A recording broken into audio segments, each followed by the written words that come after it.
कृष्ण। हरे कृष्ण माताजी। हरे कृष्ण माताजी। प्रणाम। प्रणाम। प्रणाम माताजी। हरे कृष्ण माताजी। हरे कृष्ण। ओम नमो भगवते वासुदेवाय। ओम नमो भगवते वासुदेवाय। ओम नमो भगवते वासुदेवाय। ओम अज्ञानतिमिरान्धस्य ज्ञानाञ्जनाशलाकया चक्षुरुन्मीलितं येन तस्मै श्रीगुरवे नमः। नमो विष्णुपादाय कृष्णप्रेष्ठाय भूतले श्रीमते भक्तिवेदान्त स्वामिनिधि नामिने। नमस्ते सरस्वते देवे गौरवाणी प्रचारिणे निर्विशेष शून्यवादी पाश्चात्यदेशतारिणे। जय श्री कृष्ण चैतन्य प्रभु नित्यानंद श्री अद्वैत गदाधर श्रीवासादि गौर भक्त वृंद। हरे कृष्ण कृष्ण कृष्ण हरे हरे हरे राम राम राम हरे हरे। ഹരേ കൃഷ്ണ. ശ്രീ ശ്രീ രാധാ ഗോവിന്ദ് ടെമ്പിൾ ഇസ്കോൺ മാംഗ്ലൂരിന്റെ ഈശോപനിഷത്ത് ക്ലാസ്സിലേക്ക് എല്ലാവർക്കും സ്വാഗതം. ഹരേ കൃഷ്ണ. എല്ലാവർക്കും പ്രണാമം. അപ്പൊ നമ്മളിന്ന് 9ാമത്തെ മന്ത്രം നമ്മൾ തുടങ്ങാണ്.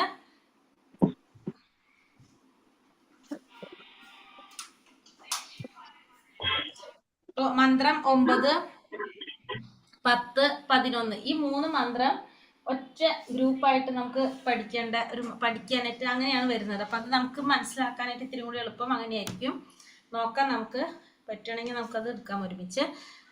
അപ്പൊ ഇതില് ഈ 9, 10, 11 മന്ത്രത്തില് അറിവിന്റെ അടിസ്ഥാനത്തിൽ ഗ്രൂപ്പ് ആക്കുന്നതാണ്. 9, 10, 11 ഈ 3 മന്ത്രം നമ്മളെ അറിവിന്റെ അടിസ്ഥാനത്തിൽ ആണ് ഗ്രൂപ്പ് തിരിക്കുന്നത്. അറിവെന്ന് പറയുമ്പോൾ വിദ്യയുടെ അടിസ്ഥാനത്തിലുള്ള ഗ്രൂപ്പാണ് ഇത് 9, 10, 11 മന്ത്രത്തില്. അപ്പൊ ഇതില് ഓരോ ഇതിൽ വ്യത്യാസം എന്ന് വെച്ചിട്ടുണ്ടെങ്കിൽ ഓരോ മന്ത്രം 9ാമത്തെ മന്ത്രത്തിൽ പറയുന്ന വിദ്യയുടെ മീനിങ് ആയിരിക്കില്ല 10ാമത്തിൽ വരുന്നത്. അപ്പോൾ നമ്മൾ അതാണ് ശ്രദ്ധിക്കേണ്ടത്. അപ്പൊ അതിൽ കുറച്ച് ഒരു വ്യത്യാസം ഉണ്ടാവാം.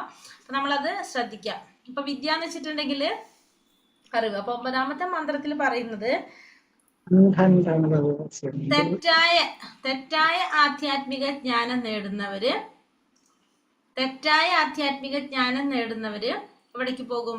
അന്ധകാരത്തിലോ. തെറ്റായ ആധ്യാത്മിക ജ്ഞാനം. അപ്പൊ വിദ്യ എന്ന് വെച്ചാൽ ശരിക്കും അറിവാണ്. പക്ഷെ അറിവ് ശരിയായ രീതിയിൽ അല്ലെങ്കിൽ അതെന്താണത്? അത് നമുക്ക് ദോഷാണ്.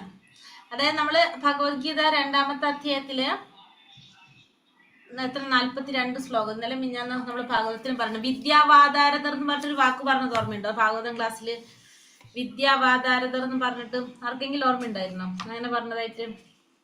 അതായത് 42 ശ്ലോകത്തില് അതായത് എന്താ പറഞ്ഞത്? തെറ്റായിട്ടുള്ള അറിവ് അതായത് നമ്മള് തെറ്റായ രീതിയിൽ വ്യാഖ്യാനിക്കുക. അപ്പൊ വേദങ്ങളുടെ ശരിയായ ലക്ഷ്യം എന്താണ്? ഭഗവാനെ അറിയുകയാണ്. നേരെ മറിച്ച് അത് ഭഗവാനെ അറിയുക എന്നുള്ളതിന് പകരം നമുക്ക് ആ ഭൗതികമായ സുഖങ്ങൾക്ക് വേണ്ടിയിട്ട്, അല്ലെങ്കിൽ നമ്മൾ അതാണ് നമ്മുടെ ലക്ഷ്യം വേദങ്ങൾ എന്ന് പറഞ്ഞു കഴിഞ്ഞാൽ അതെന്താണ്? തെറ്റായ അറിവാണ് അവർക്ക് പകർന്നു കൊടുക്കുന്നത്, അല്ലെ? അപ്പൊ അതൊരു വിദ്യയാണ്, പക്ഷെ തെറ്റായ അറിവാണ് കൊടുക്കുന്നത്. ആ തെറ്റായ അറിവ് കൊടുത്ത് നമ്മൾ എവിടേക്കാ പോകാം? അന്ധകാരത്തിലേക്ക് പോകും. പിന്നെ ഭൗതികമായ അറിവ് എന്ന് പറഞ്ഞാലും അതും എന്താണ്? ഭൗതികമായ അറിവ് ഭഗവത്ഗീതയിൽ ഭഗവാൻ പറയുന്നതാണ്. ഭൗതികമായ അറിവ് എന്ന് പറഞ്ഞാൽ അതുകൊണ്ട് നമുക്ക് ആത്മീയ ജ്ഞാനം നേടാൻ ആത്മീയമായ ലക്ഷ്യത്തിലേക്ക് എത്താൻ സാധിക്കുന്നതല്ല. അപ്പൊ അതെപ്പോഴും എന്താണെന്ന് പറയുന്നത്? ഈശോപനിഷത്ത് പ്രകാരം ഭൗതികമായ അറിവ് എന്ന് പറയുന്നത് അതും എന്താണ്? ശരിയായ അറിവല്ല. അപ്പൊ അതും അന്ധകാരത്തിലേക്കാണ് പോകുക. അതാണ് അവിടെ പറയുന്നത്. നമുക്ക് മന്ത്രം പറയുമ്പോൾ നമുക്കത് പറഞ്ഞു നോക്കാം. ഓരോന്നിനും വ്യത്യാസമായിട്ടാട്ടോ പറയണം ഓരോ മന്ത്രത്തിന്റെയും. അതൊന്ന് ശ്രദ്ധിക്കാം നമ്മള്. ഇപ്പൊ നമുക്ക് നോക്കാം, എടുത്തു വരുമ്പോ അറിയാൻ പറ്റും.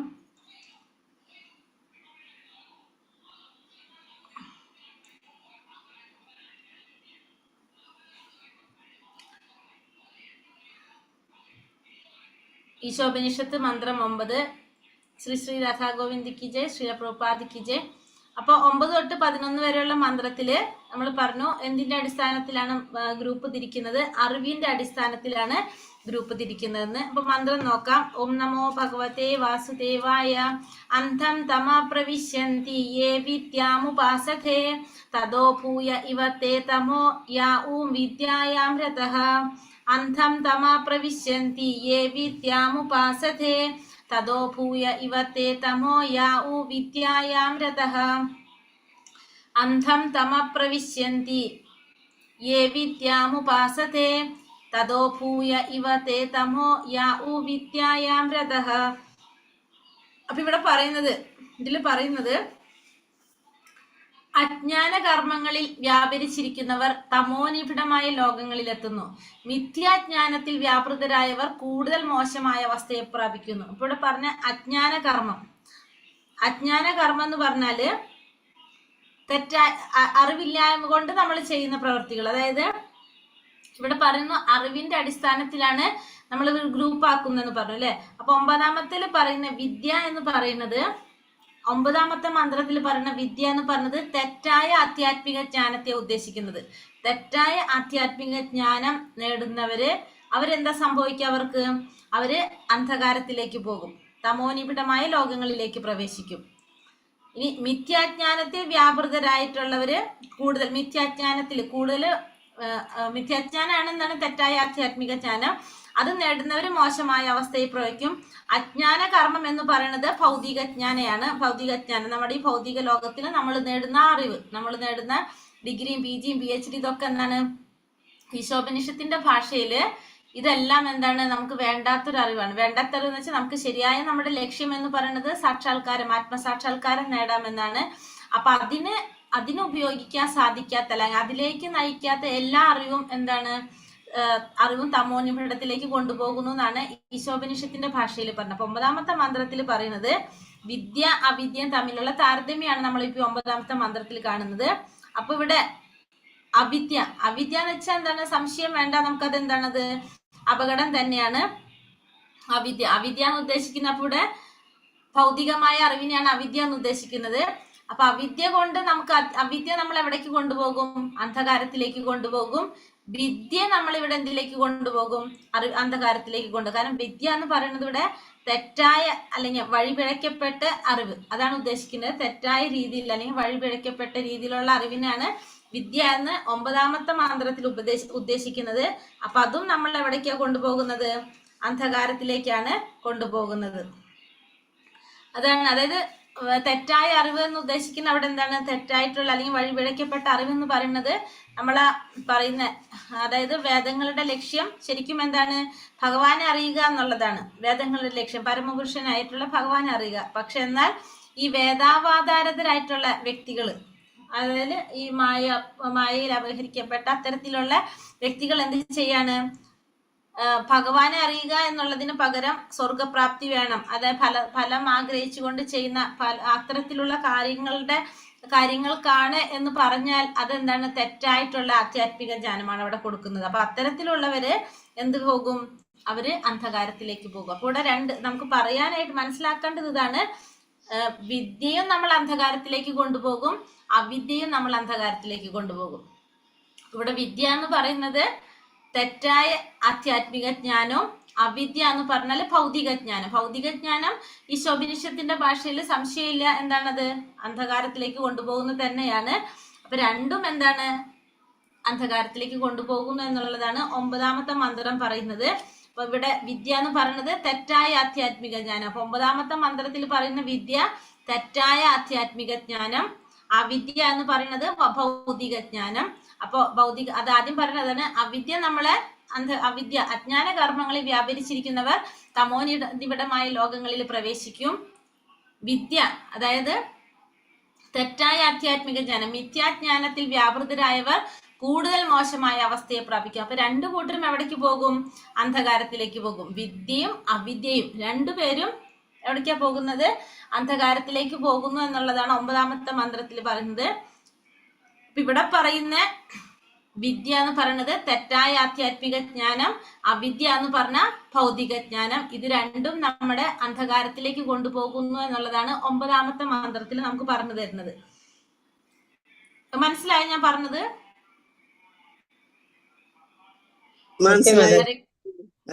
ക്ലിയർ ആയോ? നിങ്ങൾക്ക് ക്ലിയർ ആയോ? പറഞ്ഞ പോയിന്റ് ക്ലിയർ ആയോ? വിദ്യയും അവിദ്യയും തമ്മിലുള്ള കൺസെപ്റ്റ് മനസ്സിലായി. ഓക്കെ. വിദ്യാഭ്യാസ പുരോഗതി മാത്രം ലക്ഷ്യമാക്കിയുള്ള ഒരു നിരേശ്വര സംസ്കാരം പൊതുജനങ്ങൾ വിദ്യാഭ്യാസമുള്ളവനേക്കാൾ അപകടകാരിയാണ്. അപ്പൊ നമ്മുടെ വിദ്യാഭ്യാസ പുരോഗതി മാത്രം ലക്ഷ്യമാക്കിയിട്ടുള്ള നിരീശ്വര സംസ്കാരം പൊതുജനങ്ങൾക്ക് അതെങ്ങനെയാണ് ഉള്ളവരായിരിക്കുന്നതിനേക്കാൾ അപകടകരമായിട്ടുള്ള ഒരു കാര്യമാണ് എന്ത്? നമ്മള് വിദ്യാഭ്യാസത്തിന്റെ പുരോഗതി മാത്രം ലക്ഷ്യമാക്കിയിട്ട് നിരീശ്വര സംസ്കാരം അത് അപകടകരമായിട്ടുള്ളതാണ്. ഭഗവത്ഗീത 7-ാം അധ്യായം 15-ാം ശ്ലോകത്തിൽ പറയുന്നു, സ്ഥൂലമായ ഇന്ദ്രിയ സംതൃപ്തി ലക്ഷ്യമാക്കിയിട്ടുള്ള പ്രവർത്തനങ്ങളിൽ മാത്രം വ്യാപരിക്കുന്ന ജനങ്ങൾ മൂഢന്മാരാണ്. കഴുതകൾ വിഡ്ഢിത്തത്തിന്റെ പ്രതീകമാണ്. അറിവില്ലാത്ത സാധാരണ ഭൗതികവാദികളാണ് മൂഢന്മാർ അല്ലെങ്കിൽ ലളിതമായ വിഡ്ഢികൾ എന്ന് പറഞ്ഞു. അപ്പൊ നമ്മുടെ ഇന്ദ്രിയ സംതൃപ്തി മാത്രം ലക്ഷ്യമാക്കിയിട്ടുള്ള പ്രവർത്തനങ്ങളിൽ നമ്മൾ ഏർപ്പെടുകയാണെങ്കിൽ നമ്മൾ എങ്ങനെയുള്ളവരാണ്? മൂഢന്മാരാണ്, കഴുതകളെ പോലെയാണ് നമ്മൾ. ആ വിഡ്ഢിത്തത്തിന്റെ പ്രതീകമായിട്ടാണ് ആരെ പറയുന്നത്? കഴുതയെ പറയുന്നത്. അറിവില്ലാത്ത സാധാരണ ഭൗതികവാദികളാണ് ആര്? ഈ മൂഢന്മാർ അല്ലെങ്കിൽ വിഡ്ഢികൾ എന്ന് പറയുന്നത്. ഇതെങ്ങനെ പറഞ്ഞ മൂർഖം പാമ്പിന്റെ ഫണത്തിലുള്ള രത്നം പോലെ. അതായത് ഈശ്വര വിശ്വാസം ഇല്ലാത്തവർ കൈവരിക്കുന്ന പഠന പുരോഗതി, അതായത് ഭൗതിക ജ്ഞാനം കാരണം അത് ദുരുപയോഗം ചെയ്യപ്പെടുന്നു. അതായത് ഈശ്വര വിശ്വാസം ഇല്ലാത്തവര് കൈവരിക്കുന്ന പഠന പുരോഗതി എങ്ങനെയാണ്? മൂർഖം പാമ്പിന്റെ ഫണത്തിലിരിക്കുന്ന രത്നത്തെ പോലെ അപകടകരമാണ്. മൂർഖം പാമ്പിന്റെ ഫണത്തിലിരിക്കുന്ന രത്നം പോലെ അപകടകരമാണ് ഈശ്വര വിശ്വാസം ഇല്ലാത്തവർ കൈവരിക്കുന്ന പഠന പുരോഗതി എന്ന് പറയുന്നത്. വിലപിടിപ്പുള്ള രത്നങ്ങൾ കൊണ്ട് അലങ്കരിച്ച മൂർഖം പാമ്പ് അലങ്കരിക്കാത്തതിനേക്കാൾ അപകടകരമാണ്. വിദ്യാഭ്യാസം ഈശ്വര കേന്ദ്രീകൃതമായിരിക്കണം. അതിനാൽ നിങ്ങൾക്ക് മൂർഖം പാമ്പില്ലാതെ രത്നം ലഭിക്കും. അപ്പൊ നമ്മളെ വിദ്യാഭ്യാസം എന്ന് പറയുന്നത് എങ്ങനെയായിരിക്കണം? ഈശ്വരനെ കേന്ദ്രീകരിച്ചിട്ടുള്ളതായിരിക്കണം നമ്മുടെ അറിവ്. നമ്മുടെ ജ്ഞാനം നേടുന്നത് ഈശ്വരനെ കേന്ദ്രീകരിച്ചായിരിക്കണം. അല്ലാത്ത നിരീശ്വരമായിട്ടുള്ള ആ അറിവ് എന്ന് പറയുന്നത് എങ്ങനെയാണ്? മൂർഖം പാമ്പിനെ പോലെയാണ്. അത് അപകടകരമായിട്ടുള്ള കാര്യമാണ്. അപ്പൊ മൂർഖം പാമ്പ് അലങ്കരിക്കാത്തതിനേക്കാൾ അപകടകരമാണെന്ന് പറഞ്ഞു. വിലപിടിപ്പുള്ള രത്നം കൊണ്ട് അലങ്കരിച്ച മൂർഖം പാമ്പ് അലങ്കരിക്കാത്തതിനേക്കാൾ അപകടകരമാണ്. അപ്പൊ നമ്മള് ഈശ്വര വിശ്വാസം ഇല്ലാത്തവർ കൈവരിക്കുന്ന ഈ പഠന പുരോഗതി എന്ന് പറയുന്നത് മൂർഖം പാമ്പിന്റെ ഫണത്തിലിരിക്കുന്ന രത്നം പോലെ അപകടകരമായിട്ടുള്ളതാണ്. അപ്പോൾ ഈ വിദ്യാഭ്യാസം എപ്പോഴും എങ്ങനെയായിരിക്കണം? ഭഗവാനെ കേന്ദ്രീകരിച്ചിട്ടുള്ളതായിരിക്കണം. അങ്ങനെയാണ്. അതിനാൽ നിങ്ങൾക്ക് മൂർഖം പാമ്പില്ലാതെ രത്നം ലഭിക്കും എന്നാണ് പറയുന്നത്. അപ്പോൾ ഇത് മൂർഖം പാമ്പിന്റെ ഫണത്തിലിരിക്കുന്ന രത്നം പോലെയാണ് എന്ത്? ഈശ്വര വിശ്വാസം ഇല്ലാത്തവർ കൈവരിക്കുന്ന അറിവ് എന്ന് പറയുന്നത്. ഇനി ജഡശരീരത്തിന്റെ അലങ്കാരം രണ്ടാമത്തെ പറഞ്ഞത് ഹരിഭക്തി സുധോദയത്തിൽ പറയുന്നത് ഈശ്വര നിഷേധികളായ ജനങ്ങളുടെ വിദ്യാഭ്യാസപരമായ വളർച്ചയെ ജഡശരീരത്തിന്റെ അലങ്കാരത്തോടാണ് ഉപമിച്ചിരിക്കുന്നത്. അപ്പൊ ഈശ്വര നിഷേധികൾ അല്ലെങ്കിൽ ഈശ്വരനെ കുറിച്ച് ഈശ്വര വിശ്വാസമില്ലാത്ത ജനങ്ങളുടെ വിദ്യാഭ്യാസപരമായിട്ടുള്ള വളർച്ചയെ എന്തിനോട് ഉപമിക്കുന്നത്? ജഡശരീരത്തിനോട് ചെയ്യുന്ന അലങ്കാരത്തോട്. ജഡശരീരത്തിന്റെ അലങ്കാരത്തിനോടാണ് എന്ത് പറയുന്നത്? ഈശ്വര വിശ്വാസം ഇല്ലാത്തവർ നേടുന്ന വിദ്യാഭ്യാസത്തിന്റെ വളർച്ച. അതുപോലെ ഭൗതിക ജീവിതം ജഡശരീരം അലങ്കരിക്കാനും ആകർഷകമാക്കാനും ശ്രമിക്കുന്നത് പോലെയാണ്. എന്നാൽ ജഡശരീരം ഒരു ജഡശരീരം തന്നെയാണ്. അപ്പൊ ഒരു ജഡശരീരം അതുമ്പോ നമ്മൾ എന്ത് അലങ്കാരം ചെയ്തിട്ടും എന്ത് ചെയ്യേണ്ട ഒരു കാര്യമില്ല. അപ്പൊ അതേപോലെ തന്നെയാണ് നമ്മുടെ ഭൗതിക ജീവിതം എന്ന് പറയുന്നത്. നമ്മൾ ഈ ജഡശരീരത്തെ അലങ്കരിക്കാനും ആകർഷകമാക്കാനും ശ്രമിക്കുന്നത് പോലെയാണ്. ആ ജഡശരീരം എന്ന് പറയുന്നത് ഒരു ജഡശരീരം തന്നെയാണ്. ഹരിഭക്തി സുധോദയത്തിൽ പറയുന്നത് ഈശ്വര നിഷേധികളായിട്ടുള്ള ജനങ്ങളുടെ വിദ്യാഭ്യാസ വളർച്ച എന്ന് പറയുന്നത് ഈ ജഡശരീരത്തിനോട് ചെയ്യുന്ന അലങ്കാരത്തോടാണ് അതിനുപമിച്ചിരിക്കുന്നത്. മിഥ്യാജ്ഞാനത്താൽ വ്യാപൃതരായിട്ടുള്ള രണ്ട് തരത്തിലുള്ള ആളുകൾ: തെറ്റിദ്ധരിക്കപ്പെട്ട ലൗകിക വിദ്യാഭ്യാസക്കാർ, വേദാവാദാരത അതായത് ആര്യ സമാജ സംഘം എന്ന് പറയുന്നത്. അതായത് ഇക്കൂട്ടർ വേദങ്ങളെ ഭൗതികമായ രീതിയിലുള്ള അതായത് സ്വർഗീയ ഗ്രഹങ്ങൾ പോയി ആസ്വദിക്കുന്നതിനെ രീതിയിലുള്ള പഠനത്തിലും സ്വന്തം വ്യാഖ്യാനത്തിലും ഏർപ്പെടും. അവർ അതിനെ അടിസ്ഥാനമാക്കി ലോകവ്യാപകമായ ഒരു സ്ഥാപനം സ്ഥാപിച്ചു. അവരിൽ ഒരാളെ ജഗത് ഗുരുവായി പ്രഘോഷിപ്പിക്കുകയും മഹത്വപ്പെടുത്തുകയും ചെയ്യുന്നു. അപ്പൊ ഇവിടെ പറയുന്നു വേദാവാദാരത എന്ന് പറയുന്നത് വേദങ്ങളുടെ ലക്ഷ്യം ഭഗവാനെ അറിയുക എന്നുള്ളതാണെന്ന് ഭഗവാൻ ഭഗവത്ഗീതയിൽ പറയുന്നുണ്ട് 15-ാമത്തെ അധ്യായത്തിൽ. ആ ലക്ഷ്യത്തെ അല്ലാതെ മറ്റുള്ളവർക്ക് എന്താണ് പറയുന്നത്? ഭൗതികമായിട്ടുള്ള സുഖ സൗകര്യങ്ങൾക്ക് വേണ്ടി ആസ്വദിക്കാൻ വേണ്ടിയിട്ടാണ്, സ്വർഗീയ ഗ്രഹങ്ങളിലേക്ക് പോകാനായിട്ട് അതിന് വേണ്ടിയിട്ടുള്ളതാണ് ഈ വേദങ്ങളുടെ ലക്ഷ്യം എന്ന് പറഞ്ഞ് അവരെ തെറ്റിദ്ധരിപ്പിക്കുന്നത് അങ്ങനെയുള്ളവരാണ് ആര് ഈ വേദാവാദാരർ എന്ന് പറയുന്നത്. അപ്പോ അങ്ങനെ അവര് ആ സ്വന്തം വ്യാഖ്യാനം അവരുടേതായ രീതിയിൽ വ്യാഖ്യാനങ്ങളിൽ ഏർപ്പെട്ടുകൊണ്ട് അതിന്റെ അടിസ്ഥാനത്തിൽ അവരെന്താണ് ഒരു സ്ഥാപനം സ്ഥാപിച്ചു. അതിൽ തന്നെ ഒരാൾ അവർ ആരായിട്ട് നിർത്തും, ഒരു ജഗദ്ഗുരുവായിട്ട് നിയമിക്കുകയും ചെയ്യും, തീരുമാനിക്കുകയും ചെയ്യും. ആ ആളുകൾ വളരെ അപകടകാരികളും വഴി തെറ്റിക്കുന്നവരുമാണെന്ന് പ്രഭുപാദർ പറഞ്ഞു. അപ്പൊ അത്തരത്തിലുള്ള വ്യക്തികൾ എന്താ ചെയ്യുന്നത്, ആ ശാസ്ത്രത്തെ തന്നെ വഴിതെറ്റിക്കുക.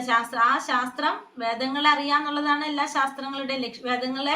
എല്ലാ വേദങ്ങളിലൂടെയും ഭഗവാൻ അറിയുക എന്നുള്ളതാണ് ലക്ഷ്യം. പക്ഷെ അത് നേരെ മറിച്ച് അവരെന്താണ്, അത് തെറ്റിദ്ധരിപ്പിക്കപ്പെടാണത്, വഴിതെറ്റിക്കാണ്, വ്യക്തികളെ വഴിതെറ്റിക്കാണ് ചെയ്യുന്നത്. അപ്പൊ അത് അങ്ങനെയുള്ളവരാണ് നമ്മൾ എന്ന് പറയുന്നത് ഈ വേദാവാദാരതർ എന്ന് പറയുന്നത്. അതെന്താണ്, ആ അറിവെന്ന് പറഞ്ഞാൽ തെറ്റായ അറിവാണ്, അത് തെറ്റായ തരത്തിലുള്ള അറിവാണത്. വിദ്യയാം രഥ, വിദ്യയാം വേദപഠനം, രഥ വ്യാപൃതനാവുക. എന്നാൽ ആചാര്യന്മാരുടെ ഉപദേശങ്ങൾ അവർ പാലിക്കാത്തതിനാൽ വേദങ്ങളുടെ യഥാർത്ഥ ലക്ഷ്യത്തെ കുറിച്ച് അവർ അജ്ഞരാണ്, അവർ കൂടുതൽ അജ്ഞതയിലേക്ക് വീഴുന്നു. അപ്പോ ഇത്തരത്തിലുള്ളവരെന്താണ്, ആചാര്യന്മാരുടെ അല്ലെങ്കിൽ അത്തരത്തിലുള്ളവരുടെ ഉപദേശങ്ങൾ പാലിക്കാത്തത് കൊണ്ട് തന്നെ അവർക്ക് എന്തറിയില്ല, വേദങ്ങളുടെ ലക്ഷ്യത്തെ കുറിച്ച് അവർ അറിയുന്നില്ല. അതുകൊണ്ട് അവർ അജ്ഞരാണ്, കൂടുതൽ അജ്ഞതയിലേക്ക് അവർ വീഴും. ഗുരുശിഷ്യ പരമ്പരയിലൂടെ മാത്രമേ വേദങ്ങൾ മനസ്സിലാക്കാൻ കഴിയൂ എന്നറിയാതെ അവർ സ്വന്തം ലക്ഷ്യത്തിന് അനുയോജ്യമായ വേദങ്ങളുടെ അർത്ഥം അന്വേഷിക്കുന്നു. അവര് അവരുടേതായ രീതിയിൽ എന്ത് ചെയ്യാണ്, അതിന് വ്യാഖ്യാനങ്ങൾ ചെയ്യാണ് ചെയ്യുന്നത്. ആ പരമ്പരയിലൂടെ വേണം നമ്മൾ ഇതൊക്കെ പഠിക്കാൻ എന്നുള്ളത് മനസ്സിലാക്കാതെ സ്വന്തം ലക്ഷ്യത്തിന് വേണ്ടിയിട്ട് അതിനനുയോജ്യമായ രീതിയിൽ എന്ത് ചെയ്യും, അതിന്റെ അർത്ഥം അന്വേഷിക്കും. അവർ വേദസാഹിത്യത്തിൽ വളരെ പാണ്ഡിത്യമുള്ളവരായി സ്വയം അവതരിപ്പിക്കുന്നു, പക്ഷെ വേദങ്ങളുടെ ഉദ്ദേശത്തിൽ നിന്ന് പൂർണ്ണമായി വ്യതിചലിക്കുന്നു. അപ്പൊ അവരെങ്ങനെയാണ് സമൂഹത്തിൽ അല്ലെങ്കിൽ മറ്റുള്ളവരുടെ മുന്നില് വേണ്ട സാഹിത്യത്തിൽ പാണ്ഡിത്യമുള്ളവരായിട്ടാണ് സ്വയം അവര് പറയുന്നത്, അവതരിപ്പിക്കുന്നത് തന്നെ അവരെ. പക്ഷെ അപ്പൊ എന്താ സംഭവിക്കുന്ന, അവിടെ ആ വേദങ്ങളുടെ ഉദ്ദേശത്തിൽ നിന്ന് യഥാർത്ഥ ലക്ഷ്യത്തിൽ നിന്ന് പൂർണ്ണമായിട്ട് വ്യതിചലിക്കുക. അപ്പൊ ഇത്തരത്തിലുള്ളവരെയാണ് നമ്മൾ എന്ത് പറയുന്നത്, ഈ അജ്ഞാനികൾ, അതായത് ആ തെറ്റായിട്ടുള്ള ആധ്യാത്മിക ജ്ഞാനം നേടിയിട്ടുള്ളവരെന്ന് പറയുന്നത്. അപ്പൊ അത് നമ്മളെ ഇങ്ങനെയുള്ളവരെ നമ്മൾ എന്തിലേക്ക് കൊണ്ടുപോകാം, അന്ധകാരത്തിലേക്കാണ് കൊണ്ടുപോകാം. രണ്ടാമത്തെ കൂട്ടർ പറഞ്ഞത് മായായ അപഹൃതജ്ഞാനം, അവ്യക്തിഗതവാദികൾ അല്ലെങ്കിൽ സ്വയം നിർമ്മിത ഈശ്വരന്മാര്, മായാവാദികള്. ഇവരെങ്ങനെയാണ്, ഈശ്വരൻ എങ്ങനെയാണ് മായയിൽ കുടുങ്ങിയതെന്ന് വിശദീകരിക്കാൻ അവർക്ക് കഴിയില്ല, അത് അവന്റെ ലീലയാണെന്ന് അവർ പറയുന്നു. പക്ഷെ അവരുടെ ഇന്ദ്രിയങ്ങളെ പോലും നിയന്ത്രിക്കാൻ അവർക്ക് കഴിയില്ല. അപ്പൊ ഭഗവാൻ ഈശ്വരൻ എങ്ങനെയാണ് മായയിൽ കുടുങ്ങിയതെന്ന് വിശദീകരിക്കാനായിട്ട് ആർക്ക് കഴിയില്ല, ഈ മായാപഹൃതജ്ഞാനം, മായയിൽ അപഹരിക്കപ്പെട്ട ജ്ഞാനത്തോടു കൂടിയവര്. അവരെന്താ ചിന്തിക്കുന്നത്, സ്വയം നിർമ്മിത ഈശ്വരങ്ങളാണ്. അപ്പൊ അവര് തങ്ങൾ സ്വയം ഈശ്വരനാണെന്നാണ് കരുതുന്നത്. ഈശ്വരനെ അദ്ദേഹത്തിന്റെ സ്വന്തം ബഹിരംഗ ശക്തിയായ മായയാൽ കൊടുക്കാനാവില്ലെന്ന് അവരുടെ സ്വന്തം വിഡ്ഢിത്തത്തിൽ തിരിച്ചറിയാൻ അവർക്ക് കഴിയുന്നില്ല. അപ്പോ ഇവരെന്താ ചിന്തിക്കുന്നത്, ഇവര് സ്വയം ഈശ്വരനാണെന്നാണ് അവർ കരുതുന്നത്. മറ്റേ അവർ വേറെ ആരെയും നമ്മൾ ആരാധിക്കേണ്ട ആവശ്യമില്ല, കാരണം നമ്മൾ സ്വയം ഈശ്വരനാണല്ലോ. അപ്പൊ നമുക്ക് വേറെ ആരെ ആരാധിക്കേണ്ട എന്നുള്ളൊരു കാഴ്ചപ്പാടാണ് ആർക്കുണ്ടാവുന്നത്, ഇവർക്ക് ഉണ്ടാവുന്നത്. അപ്പൊ അവരൊരിക്കലും ആരെ ആരാധിക്കുന്നില്ല, ഭഗവാനെ ആരാധിക്കുന്നില്ല. പിന്നെ ഇവരെങ്ങനെയുള്ളവർ, ഇവരെന്താ ചിന്തിക്കുന്നത്, ഇവരുടെ വിഡ്ഢിത്തം കൊണ്ട് തന്നെ ഇവര് ചിന്തിക്കുന്നത് ഭഗവാന്റെ തന്നെ ശക്തിയാണ് മായാശക്തി. ആ മായാശക്തിയില് ഭഗവാൻ കുടുങ്ങിപ്പോയിരിക്കുകയാണെന്നാണ് ആര് പറയുന്നത്, ഇവർ ചിന്തിക്കുക. ഭഗവാൻ കുടുങ്ങിപ്പെടാൻ സാധ്യതയില്ല, ഭഗവാൻ അതൊരിക്കലും ഉണ്ടാവില്ല എന്നുള്ളത് ഇവര് ചിന്തിക്കില്ല.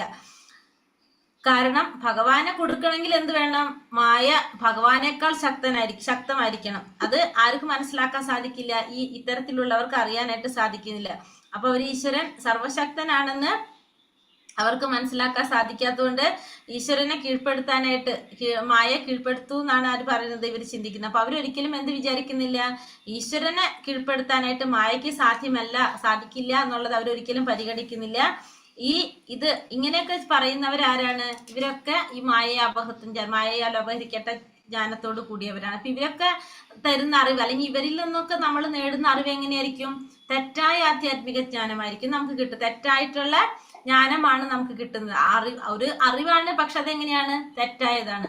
അതാണ് ഇവിടെ പറയുന്നത്. തെറ്റായ ആധ്യാത്മിക ജ്ഞാനം നമ്മളെ എവിടേക്ക് കൊണ്ടുപോകും, അന്ധകാരത്തിലേക്ക് തന്നെയാണ് കൊണ്ടുപോകുന്നത്. കാരണം നമുക്കത് മനസ്സിലാക്കാൻ സാധിക്കില്ല. അവരും നമ്മളെ പോലെ തന്നെ അവർ പഠിപ്പിക്കുകയാണ്, പക്ഷെ അവർ പറഞ്ഞു തരുന്നത് എന്താണ്, ഈ വേദങ്ങളുടെ ലക്ഷ്യം എന്ന് പറയുന്നത് സ്വർഗീയ സുഖപ്രാപ്തിക്ക് വേണ്ടിയിട്ടുള്ളതാണ്. പിന്നെ ഭഗവാനെ എന്ന് പറഞ്ഞ ഈശ്വരൻ എന്ത് ചെയ്യാണ്, മായയിൽ അകപ്പെട്ടു പോകാണ് എന്നൊക്കെയാണ് അവർ പറയുന്നത്. അവർക്ക് പക്ഷെ മനസ്സിലാക്കാൻ സാധിക്കില്ല, മായാശക്തി എന്ന് പറഞ്ഞാല് ഭഗവാന്റെ തന്നെ അധീനതയിലുള്ളതാണ്. അപ്പൊ ഭഗവാന്റെ നിയന്ത്രണത്തിലുള്ളതാണ്. ഒരിക്കലും മായയ്ക്ക് ഭഗവാനെ കീഴടക്കാനോ മായയ്ക്ക് ഭഗവാനെ കൊടുക്കാനോ സാധിക്കില്ല എന്നുള്ളത് ഇവർക്ക് മനസ്സിലാക്കാനായിട്ട് തിരിച്ചറിയാനായിട്ട് സാധിക്കുന്നില്ല. ശ്ലോകം 2:69 പറയും യാനി സർവഭൂതാനാം തസ്യാം ജാഗ്രതി സംയമി തസ്യാം ജാഗ്രതി ഭൂതാനി സാനിശ പശ്യതോ മുനെ. സർവ്വജീവജാലങ്ങൾക്കും രാത്രിയായിരിക്കുമ്പോൾ ആത്മസംയമനം കൈവരിച്ചവർ ഉണർന്നിരിക്കുന്നു. എല്ലാവരും ഉണർന്നിരിക്കുമ്പോൾ അന്തർമുഖനായ മുനിക്ക് നിശാകാലമാണ്. നമ്മൾ ഭഗവത്ഗീതയിൽ പറയുന്ന ശ്ലോകം. കാരണം എന്താണ്?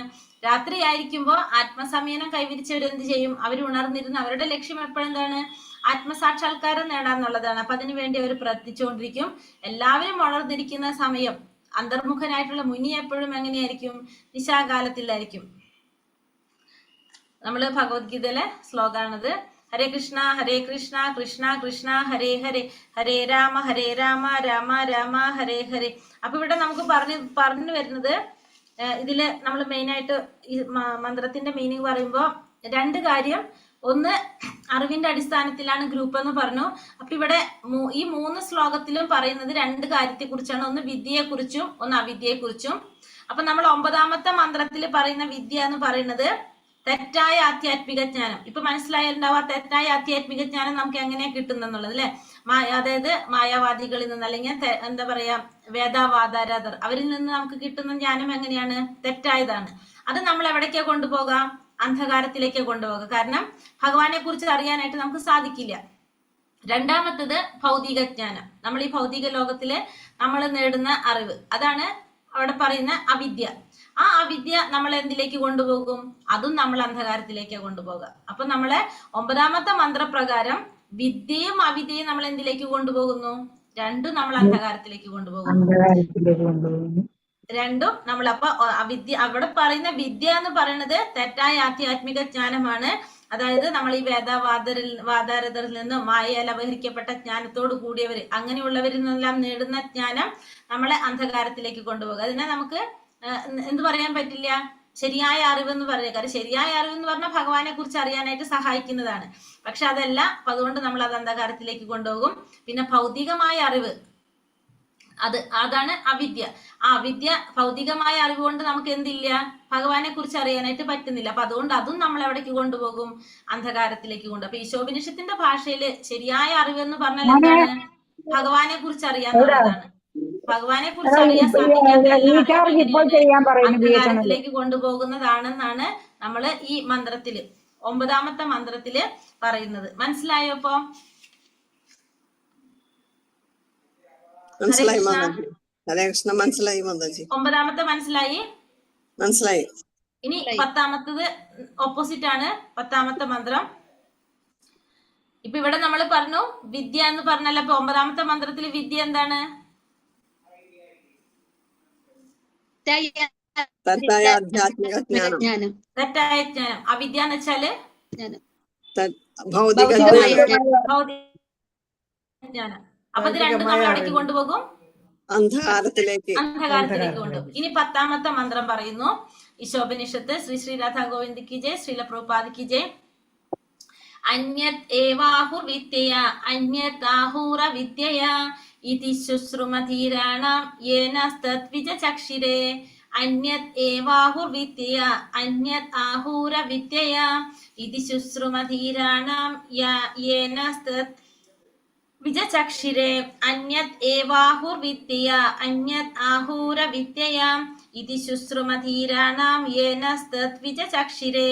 പിന്നെ ഇവിടെ പറയുന്നത്, ഈ മന്ത്രത്തിൽ പറയുന്നത് ജ്ഞാന സംസ്കാരത്തിൽ നിന്ന് ഒരു ഫലം ലഭിക്കുമെന്നും അജ്ഞതയിൽ നിന്ന് വ്യത്യസ്തമായ ഫലമാണ് ലഭിക്കുന്നതെന്നും വിവേകികൾ വ്യാഖ്യാനിച്ചിട്ടുണ്ട്. അപ്പൊ ഇവിടെ വിദ്യ എന്ന് പറയുന്നത് ശരിയായ അറിവാണ്. അപ്പൊ ഇവിടെ പറയുന്ന 10ാമത്തെ മന്ത്രത്തിൽ പറയുന്ന വിദ്യ എന്താണ്? ശരിയായ അറിവ്, അതായത് ഭഗവാനെ കുറിച്ചുള്ള അറിവ്. 9ാമത്തെ മന്ത്രത്തിൽ പറഞ്ഞ വിദ്യ ആ തെറ്റായ ആധ്യാത്മിക ജ്ഞാനമാണ്. 10ാമത്തിൽ പറയുന്ന വിദ്യ എന്ന് പറയുന്നത് ശരിയായ അറിവ്, അതായത് യഥാർത്ഥത്തിലുള്ള അറിവ് എന്ന് വെച്ചാൽ ഭഗവാനെ കുറിച്ചുള്ള അറിവ്. അപ്പോ ആ വിദ്യ കൊണ്ട് നമുക്ക് ഒരു ഫലം ലഭിക്കും. അവിദ്യ കൊണ്ട്, അവിദ്യ ഇവിടെ എന്ത് തന്നെയാണ്? ഭൗതിക ജ്ഞാനം തന്നെ. അപ്പൊ 10ാമത്തിൽ പറഞ്ഞ 2ാമത്തെ അവിദ്യ കൊണ്ട് വേറൊരു ഫലം ലഭിക്കുമെന്നും വിവേകികൾ പറഞ്ഞു കേട്ടിട്ടുണ്ട്. അപ്പൊ ഇവിടെ വിദ്യ കൊണ്ട് നമുക്ക് എവിടേക്ക് പോകാൻ സാധിക്കും? ഭഗവാന്റെ ലോകത്ത് പോകാൻ സാധിക്കും. അവിദ്യ കൊണ്ട് അന്ധകാരത്തിൽ പോകും. 9ാമത്തിൽ നമ്മൾ പറഞ്ഞു രണ്ടും നമ്മൾ അന്ധകാരത്തിലേക്ക് കൊണ്ടുപോകുന്നു. 10ാമത്തെ മന്ത്രത്തിൽ വിദ്യ എന്ന് പറഞ്ഞപ്പോ അവിടെ എന്തായി?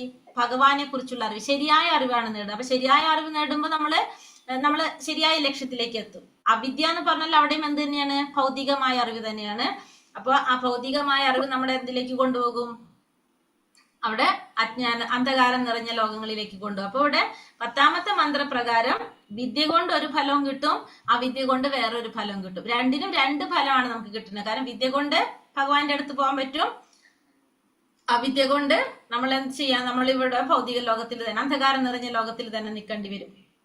അപ്പൊ ഇവിടെ പറയുന്നു വിദ്യ എന്ന് പറയുന്നത് 10ാമത്തെ മന്ത്രത്തിൽ പറയുന്ന വിദ്യ ശരിയായ ജ്ഞാനം, ശരിയായ ആധ്യാത്മിക ജ്ഞാനമാണ് എന്ത്? വിദ്യ എന്ന് പറയുന്നത്. അപ്പോ ജ്ഞാന സംസ്കാരത്തിൽ നിന്ന് ഒരു ഫലം ലഭിക്കുമെന്നും അജ്ഞതയിൽ നിന്ന് വ്യത്യസ്തമായ ഒരു ഫലമാണ് സിദ്ധിക്കുന്നതെന്നും അത് ആരിൽ നിന്നാ കേട്ടിരിക്കുന്നത്? വിവേകികൾ തീരാണം ഇത് ശുശ്രുമ തീരാണം എന്ന് പറഞ്ഞ ധീരന്മാരിൽ നിന്ന് കേട്ടിട്ടുണ്ട്, വിവേകികൾ വ്യാഖ്യാനിച്ചിട്ടുണ്ട് പറഞ്ഞ. അപ്പോ ഇവിടെ വിദ്യ കൊണ്ട് ഒരു ഫലവും ലഭിക്കുമെന്നും അവിദ്യ കൊണ്ട് വേറൊരു ഫലമാണ് ലഭിക്കുന്നതെന്നും ആരിൽ നിന്ന് കേട്ടിട്ടുണ്ട്? വിവേകികളിൽ നിന്ന് അല്ലെങ്കിൽ ധീരന്മാരിൽ നിന്നും കേട്ടിട്ടുണ്ട് എന്നുള്ളതാണ് 10ാമത്തെ മന്ത്രത്തിൽ പറയുന്നത്. അപ്പൊ 10ാമത്തെ മന്ത്രപ്രകാരം വിദ്യ എന്ന് പറയുന്നത് എന്താണ്? അവിടെ ശരിയായ ആധ്യാത്മിക ജ്ഞാനമാണ്. അപ്പൊ ആ 10ാമത്തെ മന്ത്രപ്രകാരം ആ വിദ്യ നേടുന്നത് കൊണ്ട് നമുക്ക് എവിടേക്ക് പോകാൻ സാധിക്കും? ആധ്യാത്മിക ലോകത്തിലെത്താൻ സാധിക്കും. അജ്ഞത അതായത് അവിദ്യ കൊണ്ട് നമ്മൾ എവിടെ തന്നെ നിൽക്കും? ഭൗതിക ലോകത്തിൽ നിൽക്കും. അപ്പൊ രണ്ടിനും 2 ഫലം, ഒന്ന് അന്ധകാരത്തിലേക്ക് കൊണ്ടുപോകും, ഒന്ന് പ്രകാശത്തിലേക്ക് കൊണ്ടുപോകും. അപ്പൊ രണ്ടിനും 2 ഫലമാണ് ആരിൽ നിന്ന് കേട്ടിരിക്കുന്നത്? ധീരന്മാരിൽ നിന്ന് അല്ലെങ്കിൽ വിവേകികളിൽ നിന്ന് കേട്ടിട്ടുണ്ട് എന്നാണ് 10ാമത്തെ മന്ത്രം പറയുന്നത്. അപ്പൊ 10ാമത്തെ മന്ത്രപ്രകാരം വിദ്യ എന്ന് പറയുന്നത് ശരിയായ ആധ്യാത്മിക ജ്ഞാനമാണ്, അവിദ്യ എന്ന് പറയുന്നത് ഭൗതിക ജ്ഞാനമാണ്. അപ്പൊ രണ്ടിടത്തും ഭൗതിക ജ്ഞാനം സെയിം തന്നെയാണ്. അന്ധകാരം ഭൗതിക ജ്ഞാനം എന്ന് പറയുന്ന അവിദ്യ തന്നെയാണ്. പക്ഷെ 9ാമത്തെ മന്ത്രത്തിൽ പറയുന്ന വിദ്യ തെറ്റായ ആധ്യാത്മിക ജ്ഞാനവും 10ാമത്തെ മന്ത്രത്തിൽ പറയുന്ന വിദ്യ ശരിയായ ആധ്യാത്മിക ജ്ഞാനമാണ്. മനസ്സിലായി പറഞ്ഞത്? അപ്പൊ വിദ്യ 2 തരത്തിലുണ്ട്. വിദ്യ 2 തരം. മനസ്സിലായി? ആ വിദ്യ 9ാമത്തെ മന്ത്രത്തില് തെറ്റായ അറിവ് നമുക്ക് പറഞ്ഞു തരുന്നത്, 10ാമത്തെ മന്ത്രത്തില് ശരിയായ അറിവ് കിട്ടുന്നത്. അപ്പൊ 10ാമത്തെ പ്രകാരം രണ്ടിനും 2 ഫലമാണ് കിട്ടുന്നുണ്ടാവുക. മനസ്സിലായല്ലോ അല്ലെ? ഇനി ഇതിൽ പറയുന്നത് ഇത് നമ്മുടെ ഭഗവത്ഗീതയിൽ പറഞ്ഞിരിക്കുന്ന ആ പോയിന്റ് ആണ് പറഞ്ഞിരിക്കുന്നത്. ഭഗവത്ഗീത അറിവ് ഭഗവാൻ പറയുന്നുണ്ടല്ലോ 8ാമത്തെ അധ്യായത്തിൽ എന്തൊക്കെയാണ് ജ്ഞാനം എന്ന് പറയുന്ന കുറെ പോയിന്റ്സ് ഭഗവാൻ പറയുന്നത്. അത് നമുക്ക് വായിക്കാം, നമുക്ക് ലാസ്റ്റ് വായിക്കാം. അത്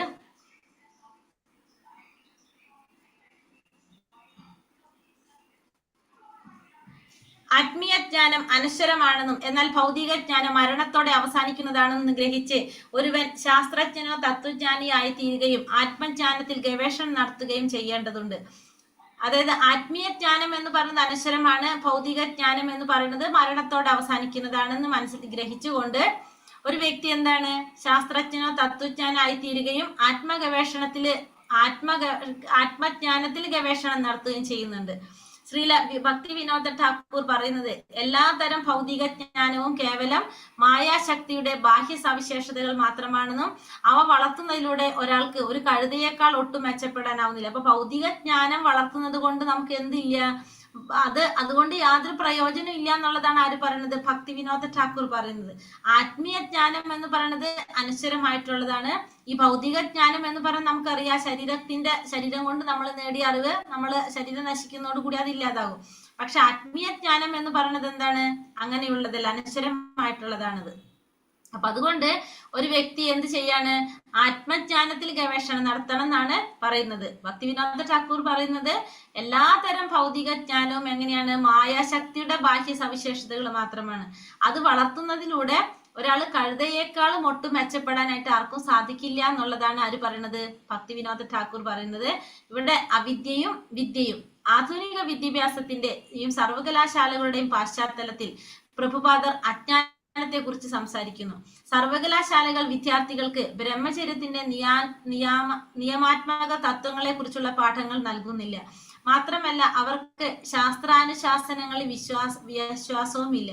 പേരിനും മേന്മയ്ക്കും വേണ്ടി മാത്രമാണ് മതതത്വങ്ങൾ പഠിപ്പിക്കുന്നത്. ഭൗതിക ജ്ഞാനത്തിന്റെ വളർച്ചയിലൂടെ ആധുനിക മനുഷ്യൻ കേവലം ഒരു കഴുതയായി മാറ്റപ്പെടുകയാണ് ചെയ്യുന്നത്. അപ്പൊ ഇവിടെ എന്താ ശ്രീല പ്രഭുപാദർ പറയുന്നത്? എന്തിനെ കുറിച്ചാണ് പറഞ്ഞ? അജ്ഞാനത്തെ കുറിച്ച് സംസാരിക്കുകയാണ്. ഇതിന്റെ അടിസ്ഥാനത്തിലാണ് ആധുനിക വിദ്യാഭ്യാസത്തിന്റെയും സർവകലാശാലകളുടെയും പശ്ചാത്തലത്തില് പ്രഭുപാദർ പറയുന്നത് ഈ സർവകലാശാലകള് വിദ്യാർത്ഥികൾക്ക് എന്തിനെ കുറിച്ചുള്ള അറിവ് നൽകുന്നില്ല? ആ ബ്രഹ്മചര്യത്തിന്റെ ആ നിയാമക തത്വങ്ങൾ ഇതൊന്നും മനസ്സിലാക്കാനായിട്ട് അതിനെ കുറിച്ചൊന്നും പറഞ്ഞ് മനസ്സിലാക്കുന്നില്ല. മാത്രമല്ല അവർക്ക് എന്തിൽ വിശ്വാസമില്ല? ഈ ശാസ്ത്രാനുശാസനങ്ങളിലൊന്നും വിശ്വാസമില്ല. ഇതൊക്കെ പഠിപ്പിക്കുന്നതാണ്, വെറുതെ പേരിന് വേണ്ടി മാത്രമാണ് ഇതൊക്കെ പഠിപ്പിക്കുന്നത്. അപ്പൊ ഇതുകൊണ്ട് ഈ ഭൗതികമായ അറിവ് കൊണ്ട്, ഭൗതിക ജ്ഞാനത്തിന്റെ വളർച്ചയിലൂടെ ഒരു വ്യക്തി ഒരു കഴുതയായി മാറ്റപ്പെടുന്നു എന്നല്ലാതെ അതുകൊണ്ട് യാതൊരു പ്രയോജനവും ഇല്ല എന്നുള്ളതാണ് അവിടെ ആരുടെ അഭിപ്രായം? ശ്രീല പ്രഭുപാദരുടെ അഭിപ്രായം. ഒരു വ്യക്തി ഒരു ധീരനിൽ നിന്ന് വേണം വിദ്യ നേടാനായിട്ട്. വിദ്യ നേടേണ്ടത് ആരിൽ നിന്നാണ്? ധീരനിൽ നിന്ന്. അതായത് ധീരൻ എന്ന് പറഞ്ഞാൽ ഒരു ഉത്തമ ആചാര്യനിൽ നിന്നായിരിക്കണം ആ അറിവ് നേടേണ്ടത്. അപൂർണമായ ആത്മീയ ജ്ഞാനം, അജ്ഞതയും മായാശക്തിയാലും അസ്വസ്ഥനാകാത്ത ഒരാൾ നല്ല അധ്യാപകൻ, അയാൾ എങ്ങനെയായിരിക്കും? ധീരനായിരിക്കും. അപ്പൊ ഒരു ധീരൻ എന്ന് പറഞ്ഞാൽ നമുക്കറിയാം ഒരു ഉത്തമ ആചാര്യനാണ്. അങ്ങനെയുള്ള ഒരു വ്യക്തിയിൽ നിന്നായിരിക്കണം നമ്മൾ എന്ത് നേടേണ്ടത്? ശരിയായ അറിവ്, ശരിയായ വിദ്യ നമ്മൾ നേടേണ്ടത്. അപ്പൊ നമ്മുടെ അജ്ഞത ഉണ്ടാകുന്നില്ല, മായാശക്തി കൊണ്ട് അസ്വസ്ഥനാകുന്നില്ല. അങ്ങനെയുള്ള ഒരു വ്യക്തിയിൽ നിന്നുമായിരിക്കണം നമ്മൾ ഈ അറിവ് നേടേണ്ടത്. യഥാർത്ഥ അറിവ് മോക്ഷത്തിന് വിധേയമാകുന്നു. അപ്പൊ നമുക്കറിയാം ശരിയായ അറിവ് നേടിക്കഴിഞ്ഞാൽ നമുക്ക് എന്തിലേക്ക് എത്താം? ആ മോക്ഷത്തിലേക്ക് എത്താനായിട്ടും നമുക്ക് സാധിക്കും. ഇതിലും വളരെ കുറവാണല്ലോ കൊടുത്തിരിക്കുന്നത്. ഇതിൽ ഞാൻ പോയിന്റ് കൂടി പറഞ്ഞിട്ട് ഇത് ഞാൻ ബുക്കിലുള്ളത് വായിക്കാം. ഇതില് സോർട്ട് ചെയ്ത് തന്നിരിക്കുകയാണ്. അതായത് ഭഗവത്ഗീത 13ാമത്തെ അധ്യായത്തില് 8 മുതൽ 12 വരെ ഉള്ള ശ്ലോകത്തിലാണ് എന്ത് പറയുന്നത്? ജ്ഞാനം വളർത്തിയെടുക്കുന്നതിനെ കുറിച്ച്, അജ്ഞാനത്തെ കുറിച്ച് പറയുന്നത്. ഒരുവൻ ഗുണവാനായി തീരുകയും മറ്റുള്ളവരെ ആദരിക്കാൻ പഠിക്കുകയും വേണം. ഇപ്പൊ ഫസ്റ്റ് പറയുന്നത് ഒരു വ്യക്തി എങ്ങനെയായിരിക്കണം? ഗുണവാനായി തീരണം, മറ്റുള്ളവരെ ആദരിക്കാനായിട്ട് പഠിക്കണം. പേരിനും പ്രശസ്തിക്കും വേണ്ടി മാത്രം ഒരുവൻ മതാനുയായി സ്വയം അഭിമാനിക്കരുത്. സ്വന്തം പ്രവർത്തികളാലും മനസ്സിന്റെ ചിന്തകളാലും വാക്കുകളാലും ഒരാൾ മറ്റുള്ളവർക്ക് ഉത്കണ്ഠ ഉണ്ടാകാനുള്ള നിമിത്തമാകരുത്. മറ്റുള്ളവരിൽ നിന്ന് പ്രകോപനം നേരിട്ടാൽ പോലും ഒരാൾ ക്ഷമ പാലിക്കാം. മറ്റുള്ളവരുമായി ഇടപഴകുമ്പോൾ കാപ്പട്യം ഒഴിവാക്കണം. അനുക്രമമായി ആത്മീയ സാക്ഷാത്കാരത്തിലേക്ക് നയിക്കാൻ പറ്റിയ വിശ്വാസിനായ ഒരു ആചാര്യനെ അന്വേഷിച്ച് കണ്ടെത്തണം. ഒരാൾ അത്തരം ആത്മീയ ഗുരുവിൽ സ്വയം സമർപ്പിച്ച് സേവനം നടത്തി പ്രസക്തമായ, അതായത് നമുക്ക് സാക്ഷാത്കാരത്തിന് വേണ്ട രീതിയിലുള്ള ചോദ്യങ്ങളൊക്കെ ചോദിക്കാവുന്നതാണ്. ആത്മസാക്ഷാത്കാരത്തിന്റെ തലത്തിലേക്ക് ഉയരാൻ ഒരാൾ വേദശാസ്ത്രങ്ങളിൽ നിർദ്ദേശിച്ചിട്ടുള്ള നിബന്ധനകൾ അനുസരിക്കണം. വേദശാസ്ത്രങ്ങളിൽ ഉറച്ചു നിൽക്കണം.